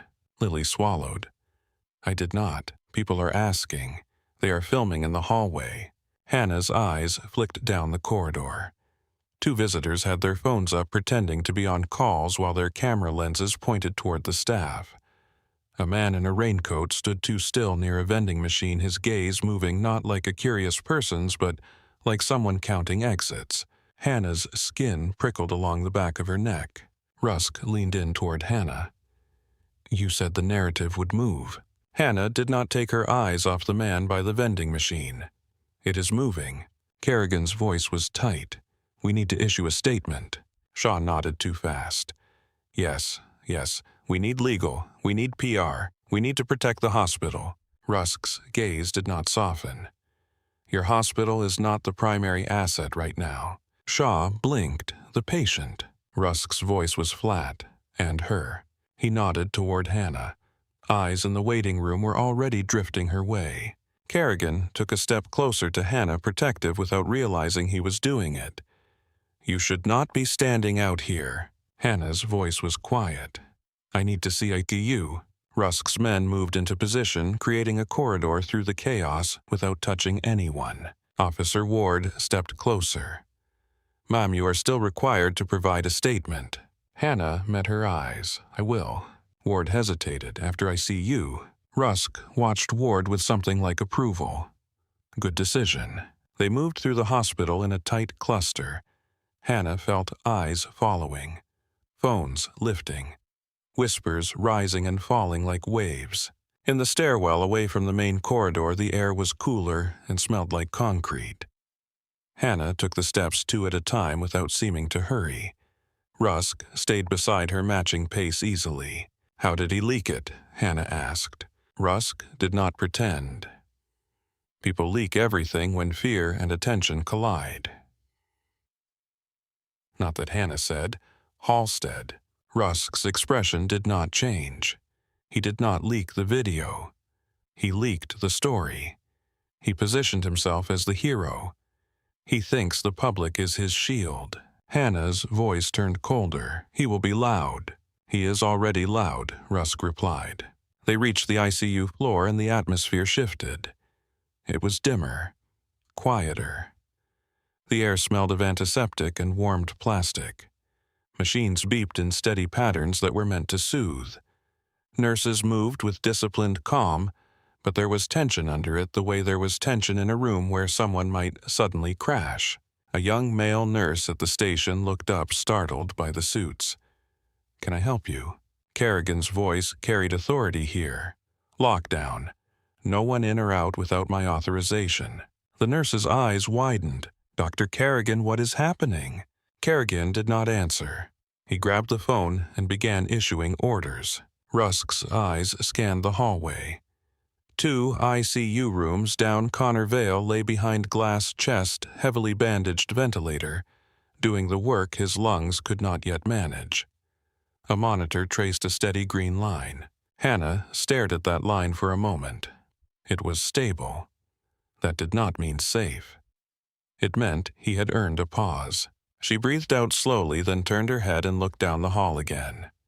The prickling along her neck did not fade. Rusk noticed. "What?" Hannah's gaze stayed on the far end of the corridor. "Something is wrong." Kerrigan looked up from the phone. "Wrong how?" Hannah's mind reached backward to the crash details, to the paramedic's description, to the way the metal rod had entered. She had accepted it because she had been busy keeping a heart alive. Now, with seconds finally available, her brain did what it always did when it had room. It analyzed. Connor Vale Marine. Fit. Trained. The kind of man who handled vehicles well because his life depended on it. A pile-up in rain, sure, but Norfolk rain was common. The paramedic had said the metal came through the cabin like a spear. Hannah's eyes narrowed. The impalement. Kerrigan frowned. "What about it?" Hannah's voice was low. "Metal that enters a cabin like that does not come up from the road. Not clean, not angled the way it was." Rusk stared at her. "You saw the angle." "I saw the wound," Hannah replied. "It came from above." Kerrigan's posture tightened. "You are saying it was deliberate." Hannah met his eyes. "I'm saying it does not feel accidental." Rusk pulled his phone and stepped aside, speaking in a low, rapid cadence. He did not use names, he used short phrases that sounded like codes. Hannah watched him, then looked back down the hallway. The man in the raincoat from downstairs was not here. That meant nothing. It meant everything. Rusk ended the call and looked at Hannah. The calm in his face had changed. It had sharpened into something more dangerous. "You are right," he said. "Highway Patrol just completed a preliminary inspection. Brake lines cut. Steering tampered." Kerrigan swore under his breath something rare from him. Someone tried to kill him. Hannah's eyes went to Connor's room, and they failed. Rusk's voice was colder now. "They will not accept failure." Kerrigan's jaw clenched. "We need to move him to a military facility." Hannah's gaze stayed steady. "He is not stable enough for transport." Kerrigan nodded reluctantly. "At least 24 hours. Rusk's eyes stayed on the hallway. "We do not have 24 hours. Hannah's shoulders shifted, as if she were rolling weight back onto muscles that had briefly relaxed. "Then we hold here." Kerrigan looked at her. "Hold here with what?" "I see you security is 1 guard and a badge reader." Rusk answered before Hannah could. "I have 4 men. 2 downstairs, 2 with me." Kerrigan stared. "That is not enough." Hannah's gaze did not waver. "It will be if we are early." Kerrigan's phone rang and he answered sharply. "Yes." A nurse's voice came through, urgent. Kerrigan's face tightened as he listened. He looked toward Connor's room. "They are already at the lobby," Kerrigan said. "Press. Cameras. They want access to ICU." Shaw's voice rose faintly from behind, carried up by the stairwell in panic. "We cannot keep them out. They are demanding comment." Hannah felt the pieces click again. A crowd outside, a general arriving. Cameras focused on the front door. Security distracted. She looked at Rusk. "They will use the distraction." Rusk nodded once. "A cleanup team will come in scrubs." Kerrigan's eyes sharpened into my ICU. Hannah turned to the station nurse. "Where is your security guard?" The nurse blinked. "He went to check a disturbance in the linen closet." "Maybe 2 minutes ago." Hannah's stomach tightened. "Bait." She leaned down toward the young nurse, voice firm but controlled. Get under the desk, now. Stay there until I tell you otherwise. The nurse stared at her confused. What? Do it, Hannah said. The nurse slid under the desk, shaking. Kerrigan took a step forward. Hannah. Hannah's gaze stayed down the hallway. Lock Connor's door. No one enters. Kerrigan moved barking orders into his phone. Seal the fire doors. Code silver. Now. No exceptions. Rusk's men shifted into positions near the stairwell and the elevator hands not visible, but ready. Hannah reached behind her back and tugged at the collar of her scrub top. The fabric tore with a soft ripping sound, exposing a fitted black thermal layer beneath. Lily's eyes widened when she saw at the shape of Hannah's shoulders the wiry muscle the oversized scrubs had hidden. Kerrigan's gaze flicked down then back to her eyes. You came prepared.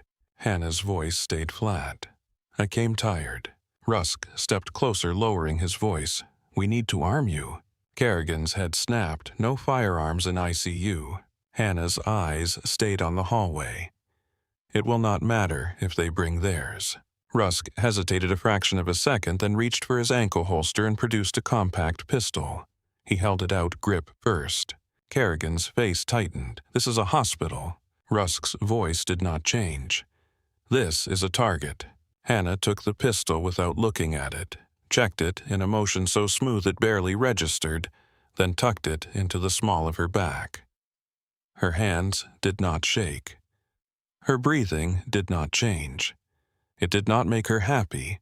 It made her functional. She moved toward the alcove near the room adjacent to Connor's, stepping into shadow, where the glass reflections gave her a view of the corridor without exposing her body. Kerrigan followed, furious and scared in equal measure. This is insane. Hannah spoke softly. It is happening anyway. Rusk stayed near the station eyes on the stairwell door. The ICU felt too quiet now. The kind of quiet that made every beep sound loud. 30 seconds passed. Then the stairwell door eased open, not slammed, not rushed. 2 men stepped out. They wore hospital scrubs. Their masks covered their mouths and noses. Their hair was tucked away. They looked like they belonged until you watched their feet. Heavy boots, not sneakers, not clogs. They moved wrong. Their eyes scanned not for patients but for cameras, for staff, for threats. Their crash bags hung heavy, not soft with gauze and syringes but weighted like equipment. Hannah stayed still. One man moved toward Connor's room, hand reaching for the handle. The other paused 2 steps behind him, body angled to cover the hallway. The second man's bag shifted, and Hannah saw the outline of something that did not belong in a crash bag. Her mind went clear the way it always went when action replaced thought. She stepped out from the alcove. Stop, she said. The first man froze. The second man turned fast, too fast for a nurse on nights. His hand went into the bag. Hannah did not aim for center mass. She aimed where movement was stopped. She fired twice, controlled, not frantic. The shots were loud in the ICU, shattering the illusion of safety. The second man dropped with a strangled cry, collapsing to the floor, clutching his thigh. The first man pulled his weapon from the bag, a compact submachine gun wrapped in a towel to hide its silhouette. He raised it and fired. Bullets tore into the drywall where Hannah had been a heartbeat before. Glass shattered. Alarms screamed. A monitor in a nearby room spiked and chirped. Hannah dove through the open doorway of an empty patient room, rolling behind the bed frame as plaster dust sprayed into the air. She felt the impact of rounds in the wall like hammer blows. The smell of gunpowder mixed with antiseptic surreal. From under the desk, the station nurse made a muffled sound of terror. "Hear me," Hannah shouted without looking back. "Stay down." The gunman advanced, firing short bursts to keep her pinned. He moved confidently, not like a panicked criminal, like a professional who had done this before. Hannah's pistol was small compared to his weapon. She was outgunned. She glanced around the empty room. Oxygen tanks, IV poles, a fire extinguisher mounted on the wall. She grabbed the portable oxygen cylinder, heavy steel, and dragged it into position with controlled strength. Her mind ran through options in flashes, not words. She fired one shot into the hallway not to hit, but to force the gunman to hesitate. The gunman responded with a burst, chewing the doorframe. Hannah's hand went to the fire extinguisher. She yanked it free, thumbed the handle once to confirm pressure, then hurled it low into the corridor. The cylinder bounced and skidded, disappearing into the line of fire. The gunman shouted something muffled behind his mask and fired again, the bullet sparking off metal. Hannah waited for the angle, the gap. She leaned out and fired one round at the extinguisher. The impact ruptured the canister. A cloud of white chemical powder burst into the hallway, billowing outward like smoke in a breached room. The gunman coughed momentarily, blinded his weapon, spraying bullets into the ceiling. Hannah moved through the powder without hesitation. She did not sprint blindly. She slid low, using the bed and wall as cover-closing distance where her smaller weapon mattered less than her body. She emerged from the cloud and drove into him before he could reorient. Her shoulder hit his torso with a brutal efficiency that knocked him off balance. His gun jerked upward. Rounds punched into the ceiling tiles, showering debris. Hannah swept his legs and slammed him onto the linoleum. His head struck hard. He tried to rise, disoriented, reaching for the weapon. Hannah struck him once with the butt of her pistol across the side of his head, not to kill, but to stop. His body went slack. Behind her, the man she had shot was dragging himself toward his bag, hand shaking as he reached for the dropped weapon. Hannah kicked the weapon away with her boot and leveled her pistol at his head. Her voice was quiet now. Pure ice. "Do not move." The man froze, breathing, ragged eyes wide above his mask. The hallway alarms were blaring. Somewhere a nurse screamed. Somewhere a patient cried out in confusion. The ICU door alarms chattered as fire doors began to seal. Rusk appeared at the station with his weapon drawn, eyes sweeping. Status. Hannah did not take her eyes off the wounded intruder. 2 down. Connor's door is secured. Kerrigan pushed into the corridor, face, pale eyes furious. He took in the shattered glass, the powder coating the floor, the unconscious man, the bleeding one. His voice came out raw. "My ICU." Hannah's jaw tightened. "Your patient." Kerrigan looked toward Connor's room. The monitor line stayed steady. The ventilator kept moving. The glass wall reflected flashing alarm lights. Rusk's men moved in, securing the downed attackers, checking for additional weapons, scanning the stairwell, scanning the elevators. The elevator at the far end of the hallway chimed. Hannah spun, pistol raised, stance set. The doors opened, and a group stepped out that did not belong in ICU at this hour. A tall man, with a military posture, hair gray at the temples, face carved into hard lines by years and decisions. He wore a rain-dark coat over a suit, and he moved like he was used to rooms making space for him. Behind him were Marines, not in full dress but in sharp uniforms. Eyes forward, hands ready. General Robert Vale. He stepped out, took one look at the corridor and stopped. Shattered glass, white powder, a man unconscious on the floor, another bleeding and restrained. Hannah standing in the middle of it all with a pistol in her hand and blood still on her scrubs. The general's gaze landed on Hannah and did not flinch. At ease, he said, voice deep and controlled, the kind of voice that could stop a room without raising volume. Hannah did not lower the weapon immediately. She checked the elevator corners, checked the stairwell, checked the far end of the hall. Only then did she engage the safety and lower it. "Sir," she said, breath steady. The general's eyes flicked past her to Connor's room. "My son." "Room 4, Hannah replied. "He is secure." The general walked past the unconscious attacker as if he were debris. One of the Marines behind him moved to secure the floor without being told. Kerrigan stepped forward, trying to anchor reality.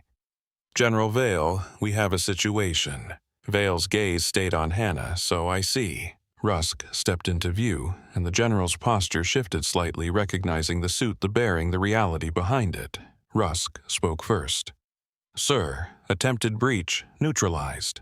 Vale's jaw tightened. "Inside a hospital." Rusk nodded once. "They came to finish the job." Vale looked back at Hannah. "They told me you were gone." Hannah's face remained calm. "I tried to be." Vale's eyes narrowed, something like pain crossing them briefly. "And yet here you are." Kerrigan watched the exchange, understanding less than he wanted to, but enough to know this was not normal. Vale turned his head slightly toward the Marines with him. "Secure this floor. No one enters without my authorization. Find out who sent them." "Yes, sir," the Marines responded in unison, already moving. Rusk stepped closer to Vale, voice low. "We need to move Connor." Kerrigan's head snapped. "He cannot be moved." Vale's gaze shifted to Kerrigan. "Doctor, can you keep him alive here?" Kerrigan's jaw worked, yes. "If no one else tries to kill him." Vale looked back toward the downed attackers. "That is being handled." Rusk's eyes stayed hard. "We need to confirm motive." Vale's voice turned colder.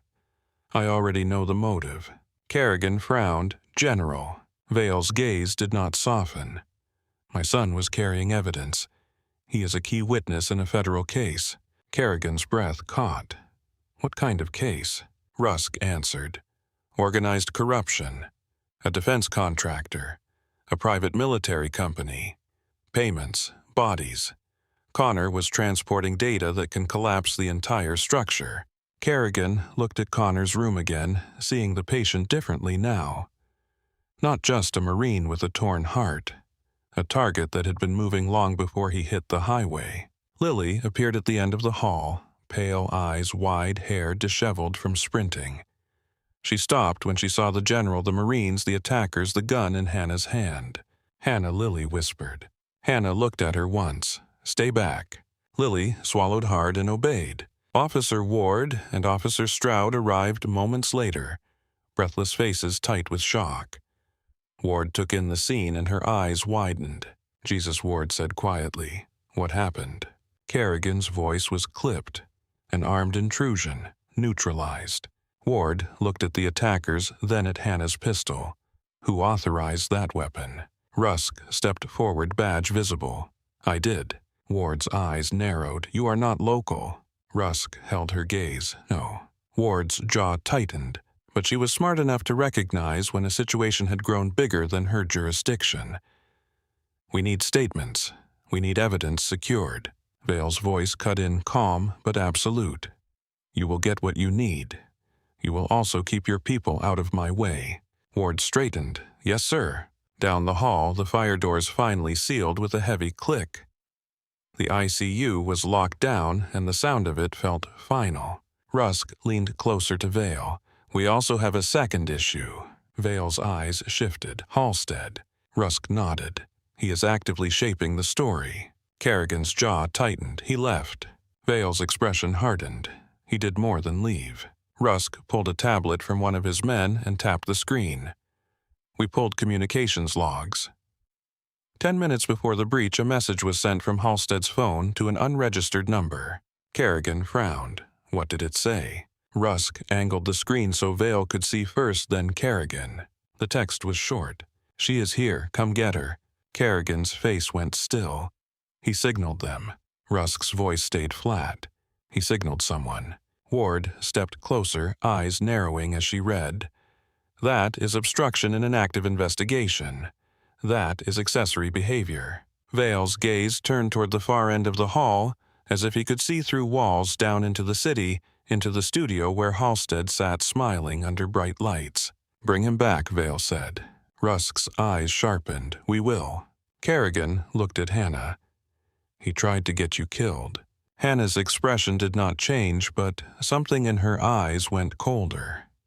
"He tried to bury his mistake." Lily's voice trembled from behind the line of Marines. "Is Connor going to live?" Kerrigan looked toward the glass wall, watching the ventilator breathe for Connor. "He is alive. We keep him alive." Vale's voice softened just slightly when he spoke toward the room. "I want to see my son." Kerrigan nodded and stepped aside. A Marine opened the door, checked the corners, then allowed the general through. Vale entered Connor's room, and the ICU corridor felt even quieter, as if everyone was listening through the glass. The general stood by the bed, looking down at the tubes, the bandages, the steady monitor line. His hand hovered, then settled on Connor's forearm, careful as if touching could break him. Hannah watched from the hall, her body still, her mind running. 2 attackers, scrubs, crash bags. A professional move, not random, not a grudge from a bar fight, a cleanup crew. Rusk stepped beside her. "You were right about the crash." Hannah's voice was quiet. "I should have noticed sooner." Rusk's gaze stayed forward. "You noticed in time." Officer Ward looked at Hannah's blood-stained scrubs, the raw hands, the pistol now holstered out of sight, but not forgotten. "Ma'am, you understand how this looks." Hannah met her eyes. "Yes." Ward's tone softened slightly. "You also understand that what you did saved lives tonight." Hannah did not respond. Compliments were not a currency she trusted. Kerrigan's phone buzzed again. He answered, listened, and his expression tightened. "The lobby is a mess. Cameras, people chanting, people calling her a hero and calling her a criminal in the same breath." Rusk's voice was cold. "That is what attention does." Ward exhaled. "We are going to need to arrest someone to calm the crowd." Rusk's gaze flicked to her. "You will not arrest her." Ward held his gaze. "Then we arrest Halstead." Rusk's mouth tightened into something close to approval. That would be appropriate. Kerrigan looked down the hall where Hannah stood still as stone.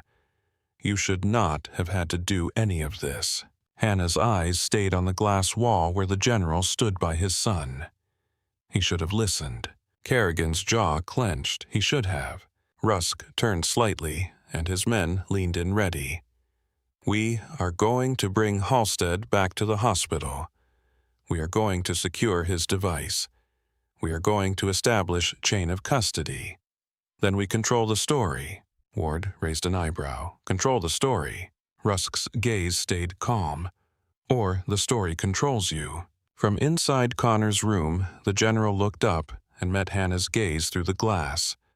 There was a recognition there, something older than this night, something that carried history and grief and unfinished accounting. He turned his head slightly and spoke through the cracked door to a Marine at his side. The Marine nodded and stepped out into the corridor. The Marine approached Hannah, stopping at a respectful distance.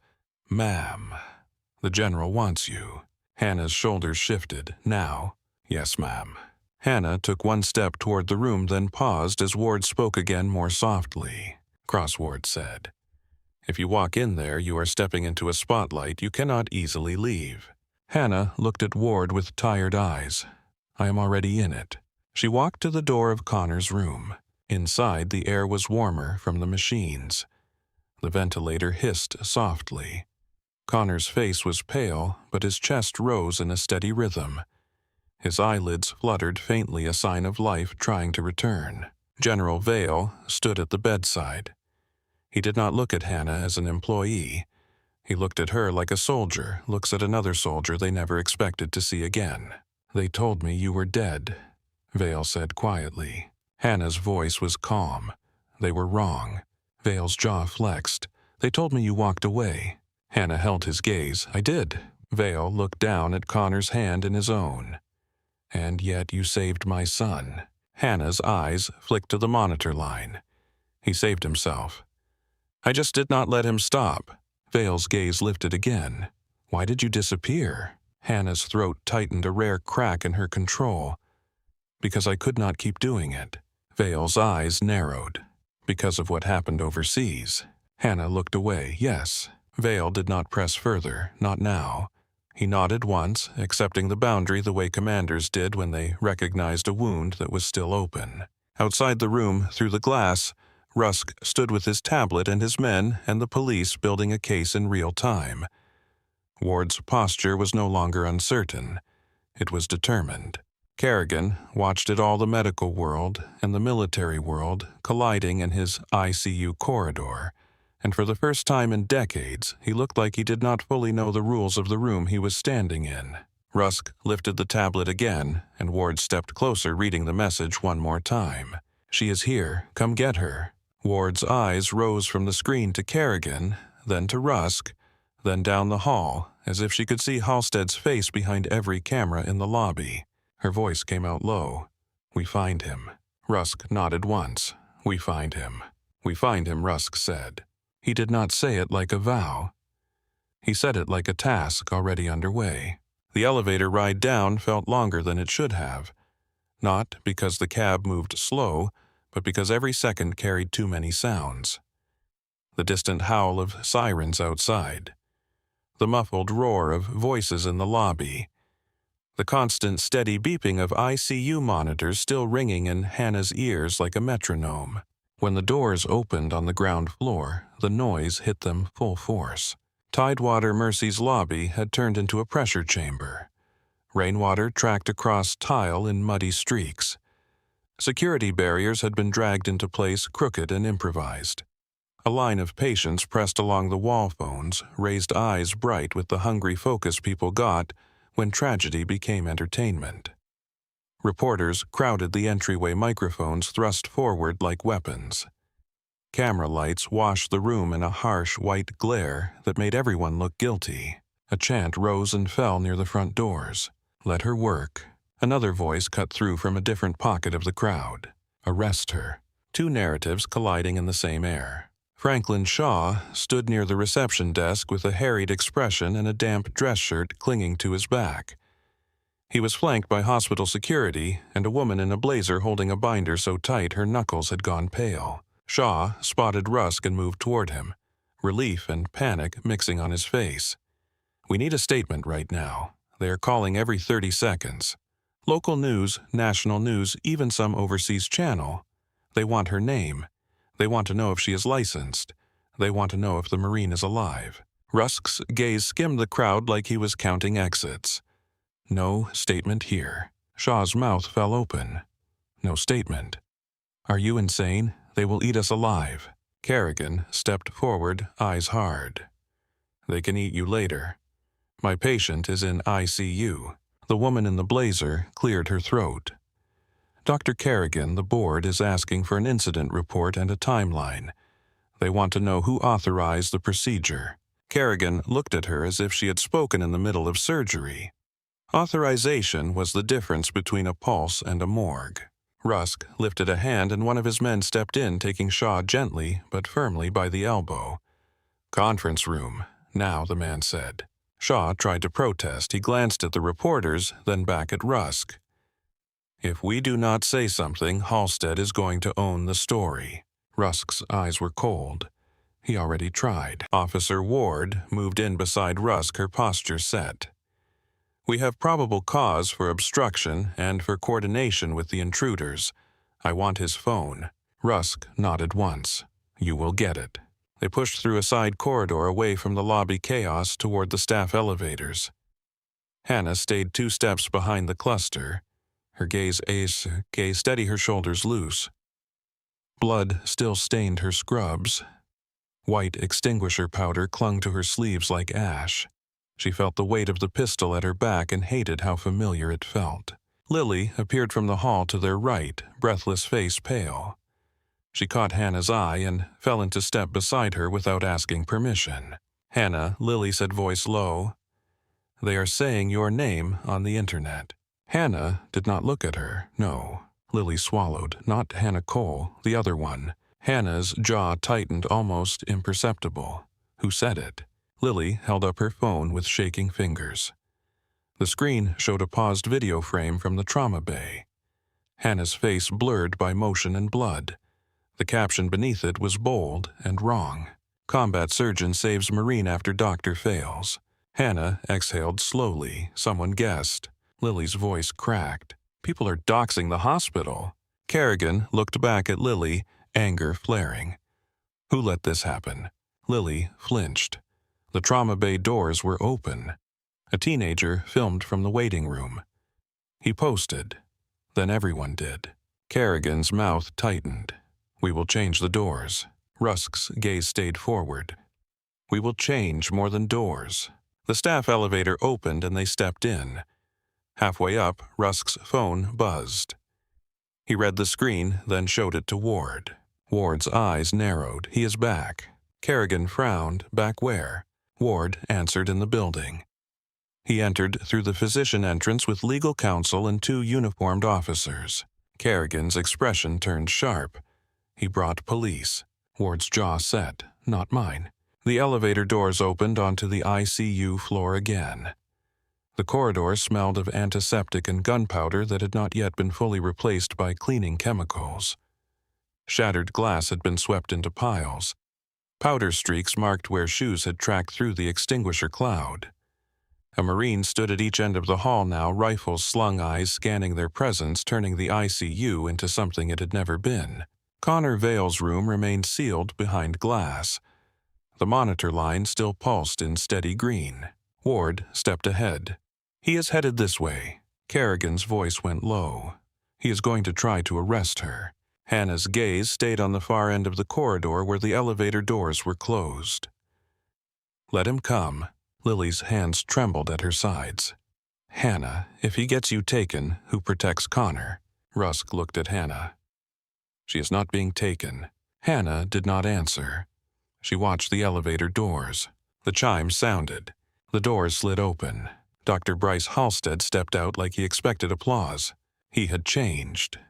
Clean suit, white shirt, hair combed, a face that had practiced concern in a mirror. He was flanked by the hospital's legal counsel, a stern woman with sharp eyes and a tablet in her hand. Two local officers stood with them, uncertain in their posture, scanning the corridor and stopping short when they saw Marines' DOD suits and a thoracic surgeon who looked like he had not slept. Halstead's gaze landed on Hannah and sharpened with triumph. "There she is," he said, voice loud enough to carry down the hall. "Officer, that is the individual. I want her detained immediately. She discharged a firearm in a hospital and assaulted staff. She performed an illegal thoracotomy on a patient." The local officer nearest him hesitated. "Sir, this area appears secured." Halstead scoffed. "By who? This is a hospital, not a base." General Vale stepped out from Connor's room behind the glass door, and the air changed. He had been inside with his son. His face was controlled, but his eyes had the look of a man who had counted heartbeats while waiting for a machine to keep them going. He closed the door behind him and walked toward Halstead with measured steps. Halstead's confidence faltered for the first time. "General Vale, I assure you I am handling this rogue employee. We will ensure she is punished for endangering your son." Vale stopped close enough that Halstead had to tilt his head up to meet his eyes. "Endangering him," Vale repeated. Halstead nodded quickly. "Yes, sir. I tried to stop her. She is unstable. She cut him open in the ER. It is a miracle your son survived her butchery." Kerrigan's jaw tightened. He took a step forward. "That is enough." Halstead snapped toward him, desperate to regain control. "Stay out of this, Miles. You will be deposed. The board will hear how you enabled this." Ward stepped into the space between them, her badge visible, her voice level. "Dr. Halstead, I am Officer Ward. You are not directing police activity in this corridor." Halstead blinked. "You are not the responding officer. Those officers are." Ward glanced at the two locals. "They can stand down. I have jurisdiction." "I was already on scene, and there is an ongoing investigation involving attempted homicide and a breach on this floor." The legal counsel beside Halstead stiffened. Attempted homicide. Rusk stepped forward, his badge visible, his tone calm. Two armed intruders entered the ICU in scrubs. They were neutralized. There is evidence this was coordinated. Halstead's face twitched. "That has nothing to do with me." Ward's eyes did not soften. "We will see." Halstead's voice rose. "My primary concern is patient safety and hospital protocol. That woman has violated every standard of care and endangered my staff." General Vale's voice cut through, low and heavy. "Your primary concern is your ego." Halstead's mouth opened. "Sir, with respect." Vale did not raise his voice. He did not need to. "While you were posturing, she was holding my son's heart in her hand and forcing it to beat." Halstead's jaw clenched. "She does not have privileges here. She is not licensed." Kerrigan spoke controlled fury in his words. "She delivered him to my table alive." Halstead's eyes darted toward the local officers again, trying to anchor himself to something official. "Officer, detain her now." The local officer glanced at Ward, then at the Marines, then at Rusk. His uncertainty became visible. "Ma'am, I do not understand who is in charge." Ward answered, "I am." Halstead's face reddened. "This is outrageous." Ward stepped closer to Halstead. "I need your phone." Halstead recoiled. "No, absolutely not. You need a warrant." Ward's voice stayed even. "You texted an unregistered number 10 minutes before the ICU breach." Halstead froze. The legal counsel beside him lifted her chin. "Officer, that is a serious accusation." Ward nodded. "Yes, it is." Rusk held up a tablet screen facing Halstead. The message was there in plain text, no drama, no spin. "She is here. Come get her." Halstead stared at it, then laughed, once forced and thin. "That is not what it looks like." Kerrigan's eyes narrowed. "Then explain it." Halstead's breathing quickened. "That could be anyone. That could be my wife. That could be a friend. I was texting because this hospital was in chaos." Ward's gaze stayed on him. "We pulled the recipient number. It is unregistered. It matches a burner device recovered near one of the intruders." The corridor went quiet in a new way. Even the ventilators and monitors seemed quieter, as if the building itself was listening. The legal counsel's eyes widened a fraction. "Dr. Halstead." Halstead turned on her, panic leaking through the polished exterior. "Do not look at me like that. This is a setup. They are trying to protect her because she is military." Vale took one more step forward. "You tried to get her killed in order to bury your malpractice." Halstead's voice cracked. I did not. I was following protocol." Kerrigan's voice was cold. "You were following your fear." Ward extended her hand again. "Your phone." Halstead shook his head. "No." Ward's tone sharpened by a degree. "Dr. Halstead, you are now being detained for obstruction of justice and suspected coordination with a violent felony. If you resist, you will be cuffed." Halstead's eyes flew to the local officers. "Do something. My father is on the board." The local officers shifted, uncertain.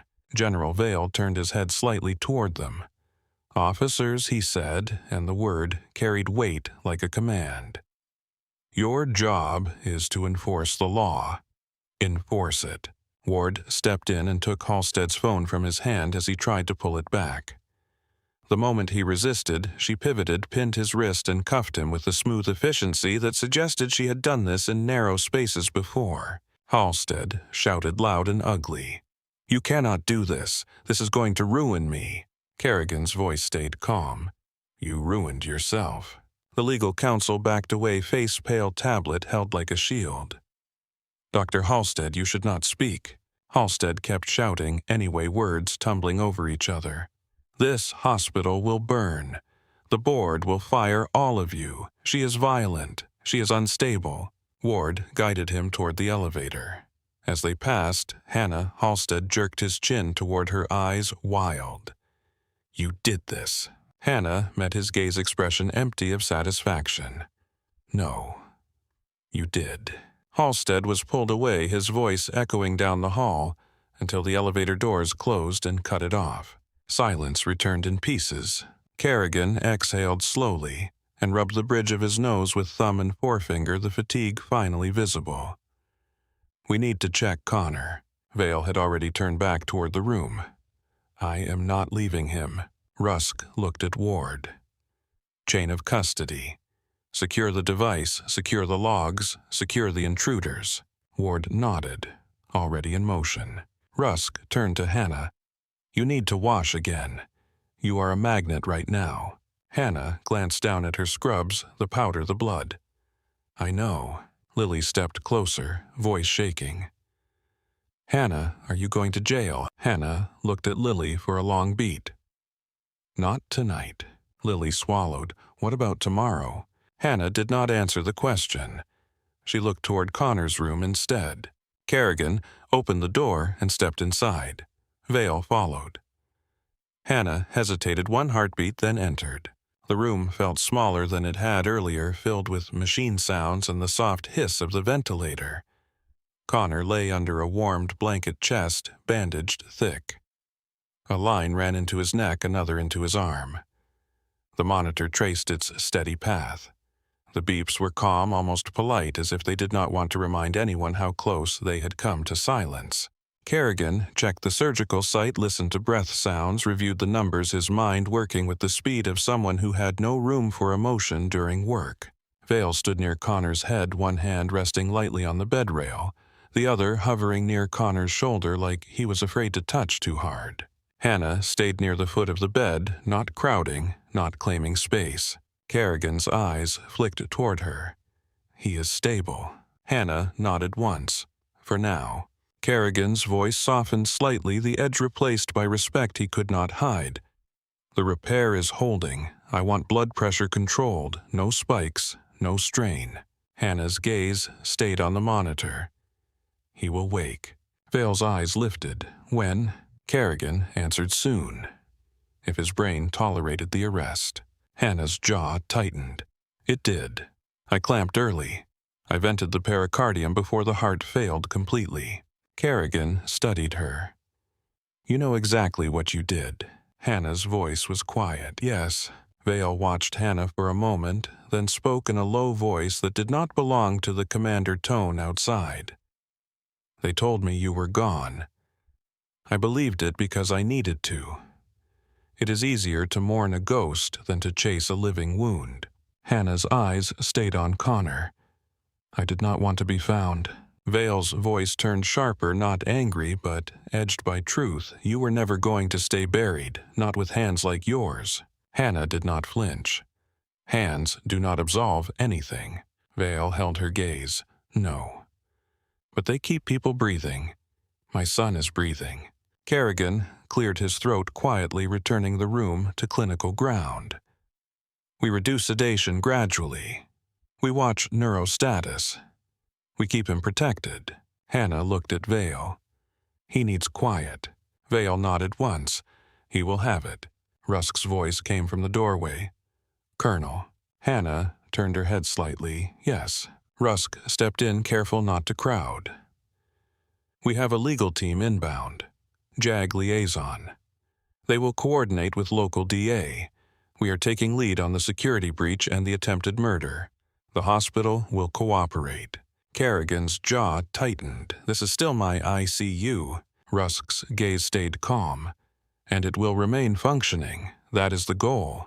Vale looked at Rusk. The press. Rusk's expression did not change. The video is everywhere. We issued takedowns. It is not containable. We can shape, not erase. Kerrigan's eyes narrowed. Shape how? Rusk's eyes flicked toward Hannah, then back to Kerrigan. Officially, you performed the life-saving procedure. Kerrigan stiffened. I did not. Rusk's voice stayed even. You will be credited with the definitive repair in the OR. That is true. The rest is operational risk.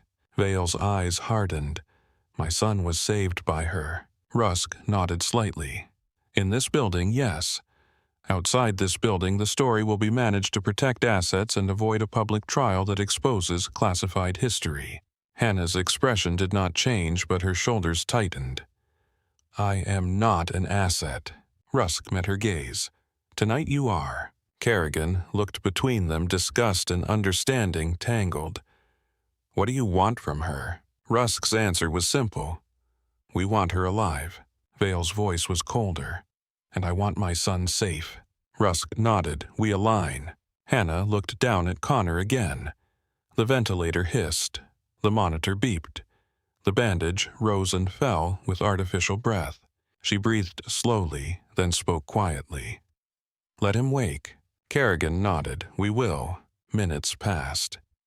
The ICU nurse adjusted drips. Kerrigan reviewed charting.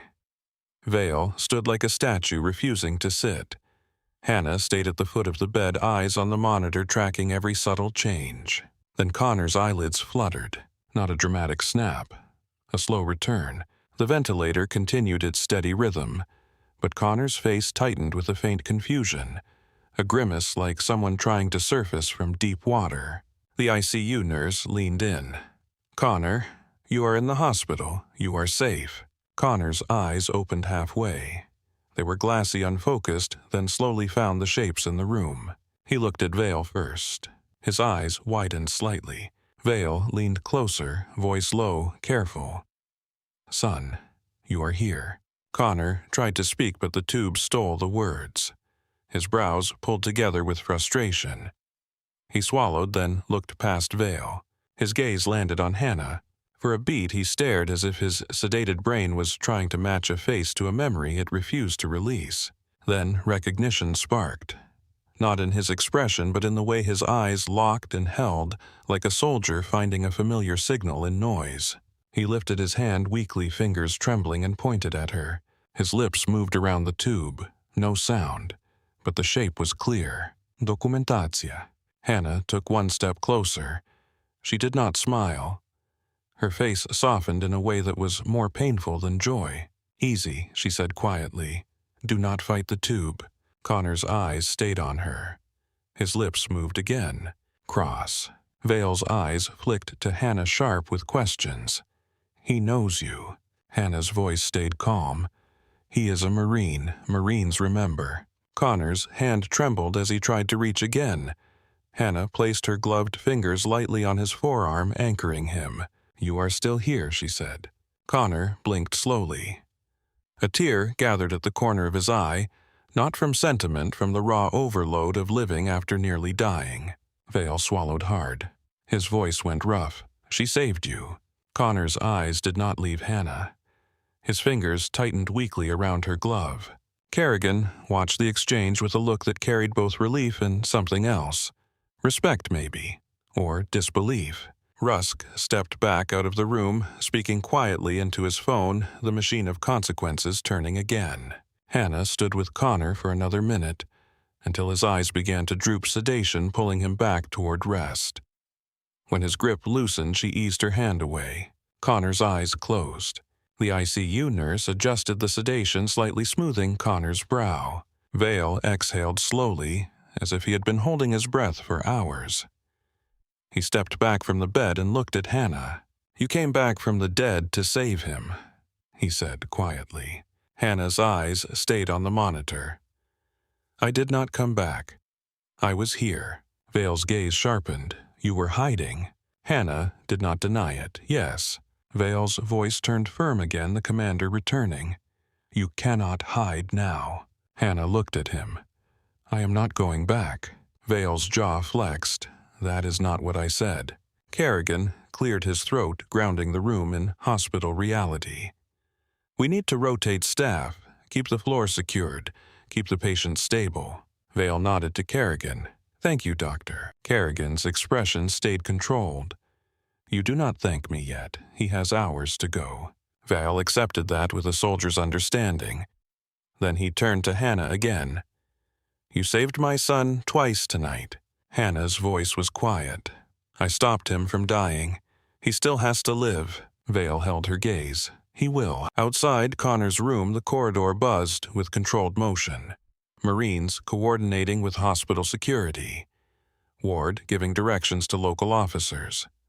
Rusk's men gathering evidence, photographing the intruder's weapons, bagging gloves and masks. Cleaning staff waiting for permission to sanitize the hallway. Shaw arrived with his legal counsel, face gray eyes darting. Kerrigan stepped out to meet him. "You will keep the press out of ICU." Shaw's voice cracked. "They are demanding access. They claim the public has a right to know." Kerrigan's eyes flashed. "The public has a right to stay out of my unit." Shaw's counsel held up her tablet. "We also have the board on the line." Kerrigan did not blink, put them on speaker. Shaw hesitated, then did it.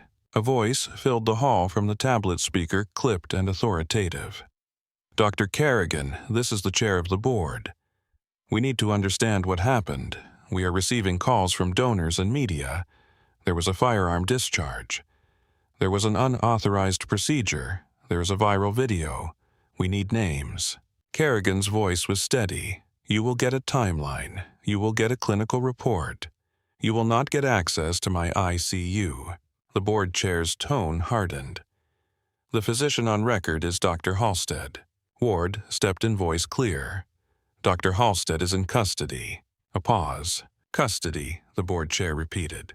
Ward did not soften. Evidence indicates he attempted to coordinate with armed intruders who breached the ICU. His phone is seized. Another pause, longer this time as the board chair's world adjusted. Kerrigan spoke again. A Marine was brought in with penetrating trauma. He coded. He is alive. That is what matters. The board chair's voice came back thinner. Dr. Kerrigan, are you telling me this hospital is now part of a criminal investigation? Ward answered. Yes. Shaw swallowed sweat shining at his temples. The board chair continued. Then we will cooperate with law enforcement. But we still require internal review. Kerrigan's tone stayed calm. Review it. Do not interfere with care. The speaker clicked off as the call ended, leaving the hallway with the hum of machines and the distant echo of shouting from downstairs. Lily stood near the nurse's station on the ICU floor, arms wrapped around herself, eyes wide. She watched Hannah as if Hannah might disappear again if she blinked. Hannah approached her, voice low. Did you speak to anyone? Lily shook her head quickly. No, I did not post. I did not message. I only watched. Hannah nodded once. Good. Lily's voice trembled. You are really a doctor. Hannah looked at Lily for a long beat. Tonight I was. Lily swallowed. Why were you here? Why as a nurse? Hannah's gaze drifted toward the stairwell door the way it had when Lily first asked her earlier. Because I wanted the world to forget me. Lily's eyes filled. It cannot. Hannah's mouth tightened. No. Rusk approached, his expression controlled. Colonel, we need to move. Hannah turned to him. Where? Rusk's voice was steady. A safe location for now. Legal will speak to you. General Vale will speak to you. Then we decide how you remain protected. Hannah's jaw tightened. I am not leaving him. Kerrigan stepped forward. He is stable. He has my team. He has his father. You are exhausted. Hannah's eyes stayed hard. Exhaustion does not stop threats. Vale's voice came from behind Kerrigan as he stepped out of Connor's room. She is not leaving this floor unless I say so. Rusk met Vale's gaze. Sir, she is compromised. The video is global. We need to limit exposure. Vale's answer was blunt. Limit exposure by securing the building, not by removing the person who saved my son. Rusk's eyes narrowed slightly. Understood. Ward stepped in, voice low but firm. We have Halstead. We have his phone. We have 2 intruders. We have their weapons. If he coordinated, he will talk. We will build a case. Vale nodded. Do it. Ward looked at Hannah. I will need your statement. Hannah met her eyes. You will get it. Ward's expression softened a fraction. Not as Hannah Cole. Hannah's face remained still. As Hannah Cross. Ward nodded once. All right. They moved into a small staff room off the ICU corridor, cramped and smelling of burnt coffee. A single table, a few chairs, a corkboard with outdated memos pinned to it. It felt absurd that life-changing decisions would happen in a room like this. Ward sat with her notebook. Rusk stood near the door. Kerrigan leaned against the counter, arms crossed, watching Hannah with the kind of focus he usually reserved for unstable patients. Vale remained standing as if sitting would admit vulnerability. Ward began. Name. Hannah answered. Hannah Cross. Ward wrote. Rank. Hannah's jaw tightened. Lieutenant Colonel. Ward's pen paused for a beat. You were employed here as a nurse. Yes. Ward looked up. Why? Hannah's voice stayed controlled. Because I wanted quiet work. Because I did not want my name. Because I did not want the military. Because I did not want cameras. Ward's eyes flicked to the wall as if she could see the lobby chaos through it. You got cameras. Hannah did not respond. Ward continued. Described the events in Trauma Bay 1. Hannah spoke in clean, clinical sentences. She described vitals findings, the signs of tamponade. Halstead's plan the moment of arrest, the incision, the pericardial release manual cardiac massage, the return of spontaneous circulation. No drama, no embellishment, just facts. Kerrigan listened. and with each sentence his expression shifted further from disbelief into a grim respect. Ward's pen moved quickly. "You discharged a firearm in ICU." Hannah's voice remained flat. 2 armed intruders entered in scrubs. One produced a suppressed weapon. They moved toward the patient's room. I stopped them. Ward asked, "You were given the weapon by Mr. Rusk." Rusk nodded, "Yes." Ward wrote it down. Vale's eyes stayed on Hannah a steady weight. When Ward finished, she closed her notebook. "I will file this. I will recommend you not be charged for the emergency procedure given the circumstances and the attempt on the patient's life.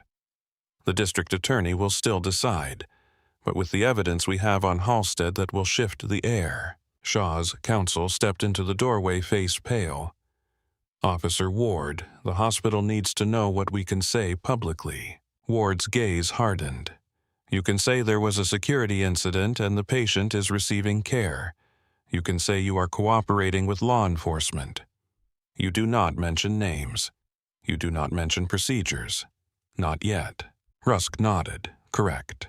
Shaw's counsel swallowed, and the nurse. Kerrigan's voice cut in cold. "Stop calling her that." The counsel blinked, confused. "Doctor, she is not credentialed here."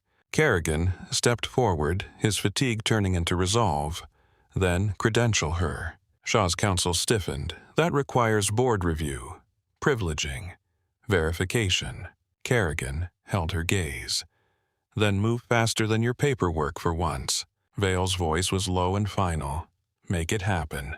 The counsel's eyes flicked to Vale, then down. "Yes, General." Rusk watched Hannah. "You will not stay on the roster as Hannah Cole. That identity is burned."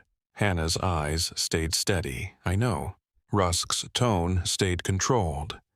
"You can either be moved to a military facility under protection, or you can remain here under strict parameters. Either way, you will not be walking alone for a while." Hannah's mouth tightened. "I do not need a babysitter." Rusk's gaze did not soften. "You need to live." Kerrigan spoke quietly, almost reluctantly. "The ER needs you." Hannah turned her head slightly toward him. "No, the ER needs a culture that listens." Kerrigan met her eyes, then billed it. The words landed heavier than they should have. Hannah looked away, staring at the stained coffee pot on the counter, as if it were easier than staring at the possibility of belonging to something again. Vale stepped closer, voice lower now. Less command, more truth. "You do not owe me anything. You do not owe the military anything. But you owe yourself a place where your hands are not wasted."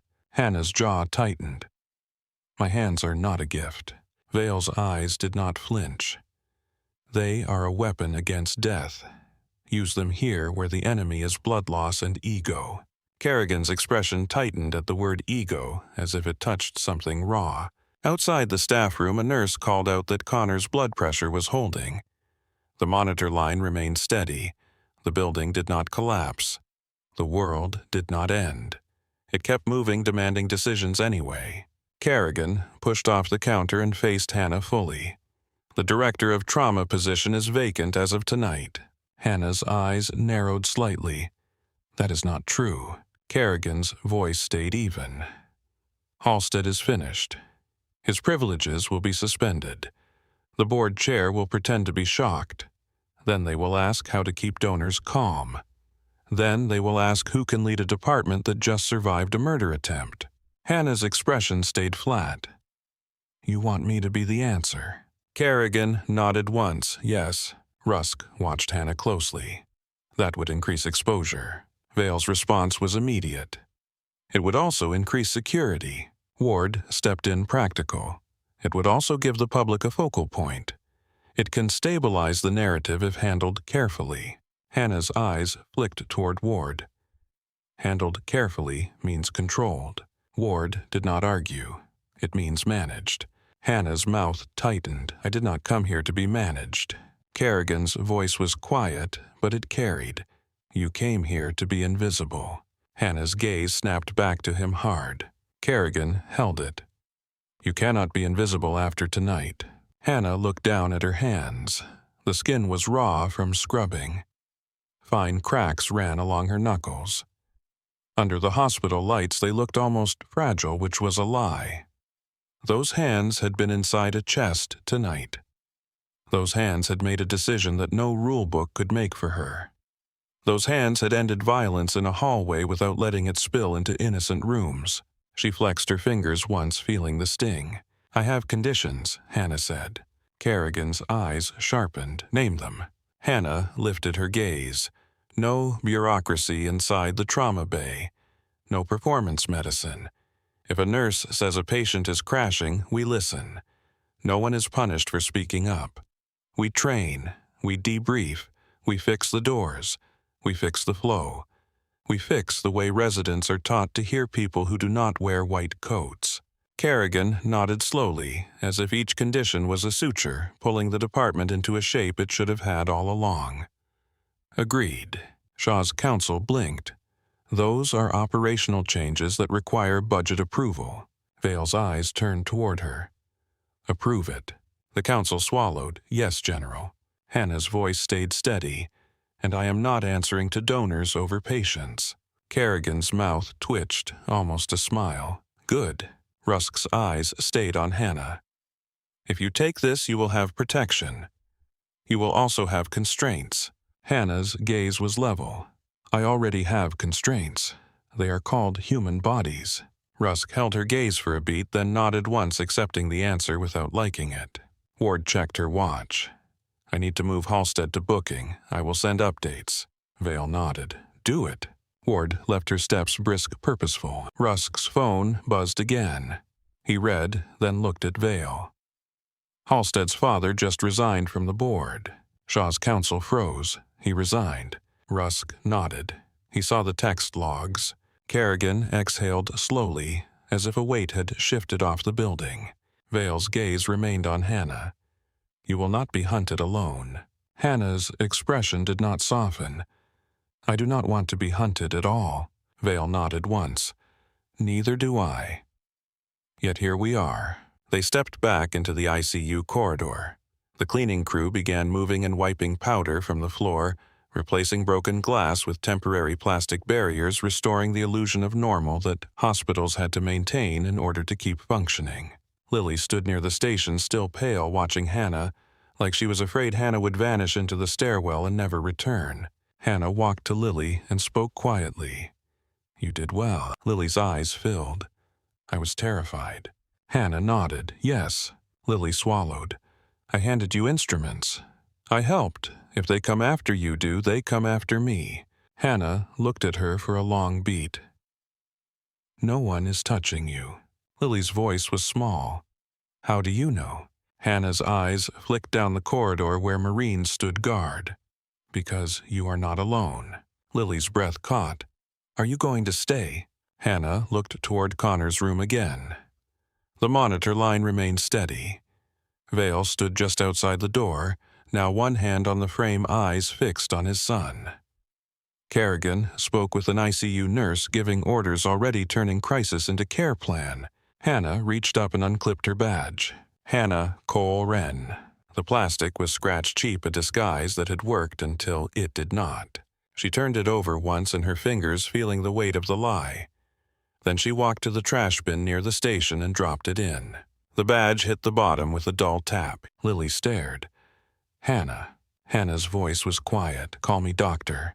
Lily nodded, tears slipping down despite her effort to hold them back.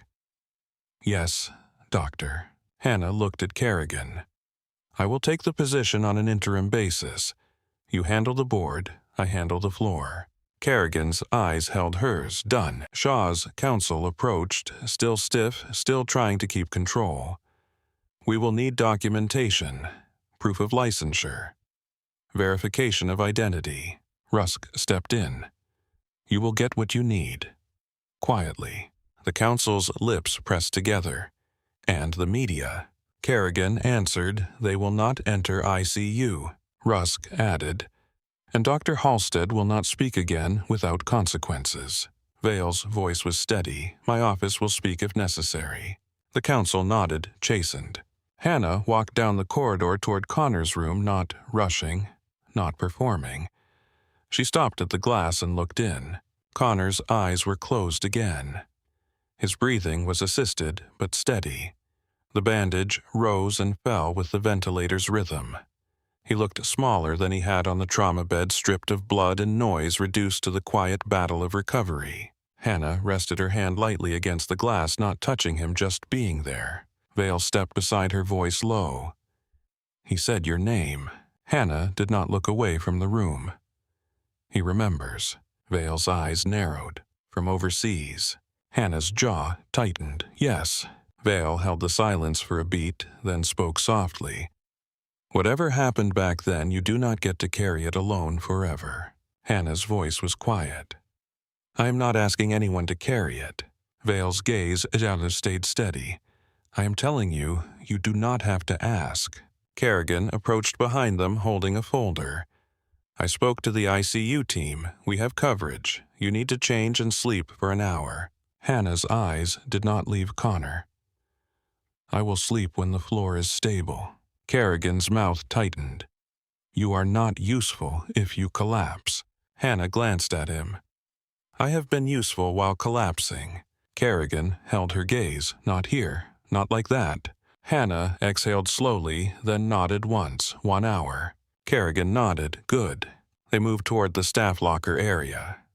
The corridor lights were dimmer now, the night shifting toward morning in slow increments. Outside, the storm had softened into a steady rain. In the locker room, Hannah stood under harsh lights and peeled off the stained scrubs. The powder fell in soft drifts to the tile. Her black thermal shirt clung to her ribs. The scar on her forearm showed clearly now, jagged and old. She washed again. Not the frantic scrubbing from earlier. A slower wash. Deliberate. Hands under warm water. Soap worked into creases. Nails cleaned. The ritual of trying to remove a night that would not be removed. She changed into fresh scrubs the hospital kept in sealed packs. Simple, clean. Still not her size, but closer. When she stepped back into the hallway, Lily was waiting with a paper cup of coffee. "I brought you this," Lily said, voice quiet. Hannah took it. The coffee smelled burnt. "It is terrible," Lily said quickly, almost apologizing. Hannah's mouth twitched faintly. "It is consistent." Lily managed a weak smile. "Are you scared?" Hannah held the cup, feeling the heat. "Yes." Lily's eyes widened, slightly surprised by the honesty. Hannah looked toward the ICU doors. "But fear is not the loudest thing in me." Lily swallowed. "What is?" Hannah's answer came without drama. "Work." Lily nodded as if that made sense. Down the corridor, the elevator chimed again. Ward returned briefly, moving fast. She glanced at Hannah. "He is processed," Ward said. "He is talking. Not intelligently, but talking. His attorney is calling everyone." Kerrigan appeared behind Ward. "Let them call. The evidence is what it is." Ward nodded. "The intruders are alive. One is conscious." He asked for a lawyer immediately. Rusk's voice came from the corner, calm. "He will get one, later." Ward looked at Hannah. "Your statement is on record. You did the right thing calling out tamponade. That detail matters." Hannah's face stayed neutral. It was obvious. Ward shook her head slightly, not to everyone. Ward left again, a blur of purpose. Kerrigan exhaled and looked around the ICU corridor now. Cleaner, calmer, guarded. "The building will be on lockdown for a while." Hannah nodded. "Then we work inside it." Vale stepped out of Connor's room once more, eyes tired but steady. "He is resting." Hannah met his gaze. "Good." Vale's voice softened slightly. "He will want to see you when he can speak." Hannah's jaw tightened. "We will see." Vale did not press. He looked at Kerrigan. "Doctor, take care of him." Kerrigan nodded. "I will." Vale turned back to Hannah. "And you. Take care of yourself enough to keep doing what you do." Hannah did not answer with reassurance. She gave him something more honest. "I will try." Vale nodded once, accepting effort instead of promises, then returned to his son. Kerrigan looked at Hannah. "Director." The word felt strange heavy. Hannah's mouth tightened. "Do not call me that yet." Kerrigan nodded. Doctor, then. Hannah looked down the corridor toward the stairwell that led back to the ER, to the fluorescent noise, to the place where her disguise had died. Open Trauma Bay 1, she said. Kerrigan blinked. It was closed for cleaning. Open it, Hannah repeated. There will be patients. There are always patients. Kerrigan nodded and gestured to a nurse. Open Bay 1. The nurse moved immediately, almost relieved to have a normal task. Hannah started walking toward the stairwell. Lily fell into step beside her, still carrying fear, but also carrying something else now. Purpose. As they descended, the sound of the ER grew louder. Phones ringing, voices calling, a monitor chirping, a stretcher rolling, life refusing to pause. At the bottom of the stairwell, the ER doors opened, and the night shift looked up as if they had been holding their breath for hours. Marla Jenkins stood behind the counter, eyes tired, face set. She saw Hannah, and her expression shifted not into awe, not into fear, but into a practical assessment of what kind of leader was now standing in front of her. Marla spoke first. We have 3 in the waiting room who have been here too long. We have 1 suspected stroke in triage. We have a chest pain in bed 3. Blood bank is asking what the hell happened upstairs. Hannah nodded once. We work. Marla's eyes narrowed slightly. And Dr. Halstead. Hannah's voice stayed calm. He is gone. Marla stared at her for a beat, then nodded once. All right. A resident stepped forward, eyes wide, voice uncertain. Nurse Cole. Hannah looked at him. Dr. Cross. The resident swallowed. Dr. Cross. Hannah's gaze held his. If you hear muffled heart sounds with hypotension and neck veins, you do not wait for imaging. The resident nodded quickly. Yes, doctor. Hannah turned toward Trauma Bay 1, now cleaned, reset, empty, waiting. The overhead lights were bright. The bed was made. The instrument tray was bare, clean, ready. She stepped inside, and for the first time that night, the room felt like a place of work again, not a stage. Lily followed her. What do you need? Hannah looked at the board, scanning names, complaints, wait times, vitals. The ER was a living organism. If you let 1 part rot, the rest suffered. Bed 3, Hannah said. Lily checked the screen. Chest pain? Hannah nodded. Bring the ultrasound. Lily hesitated. Dr. Halstead said ultrasound was only for physicians. Hannah's gaze remained on the board. Tonight proved why that is a stupid rule. Lily nodded and moved. Hannah took 1 slow breath, then another, feeling the building settle into its familiar rhythm. The storm outside continued to rain on Norfolk, but inside the work was steady. It did not care about cameras. It did not care about titles. It only cared about blood pressure, breath sounds, and the thin, stubborn line on a monitor that meant someone was still here. Hannah stepped out of the trauma bay and looked once toward the stairwell that led back to ICU. Connor's monitor was still beeping up there, quiet, reliable. She turned back to the ER. Let us move, she said, and the department moved with her.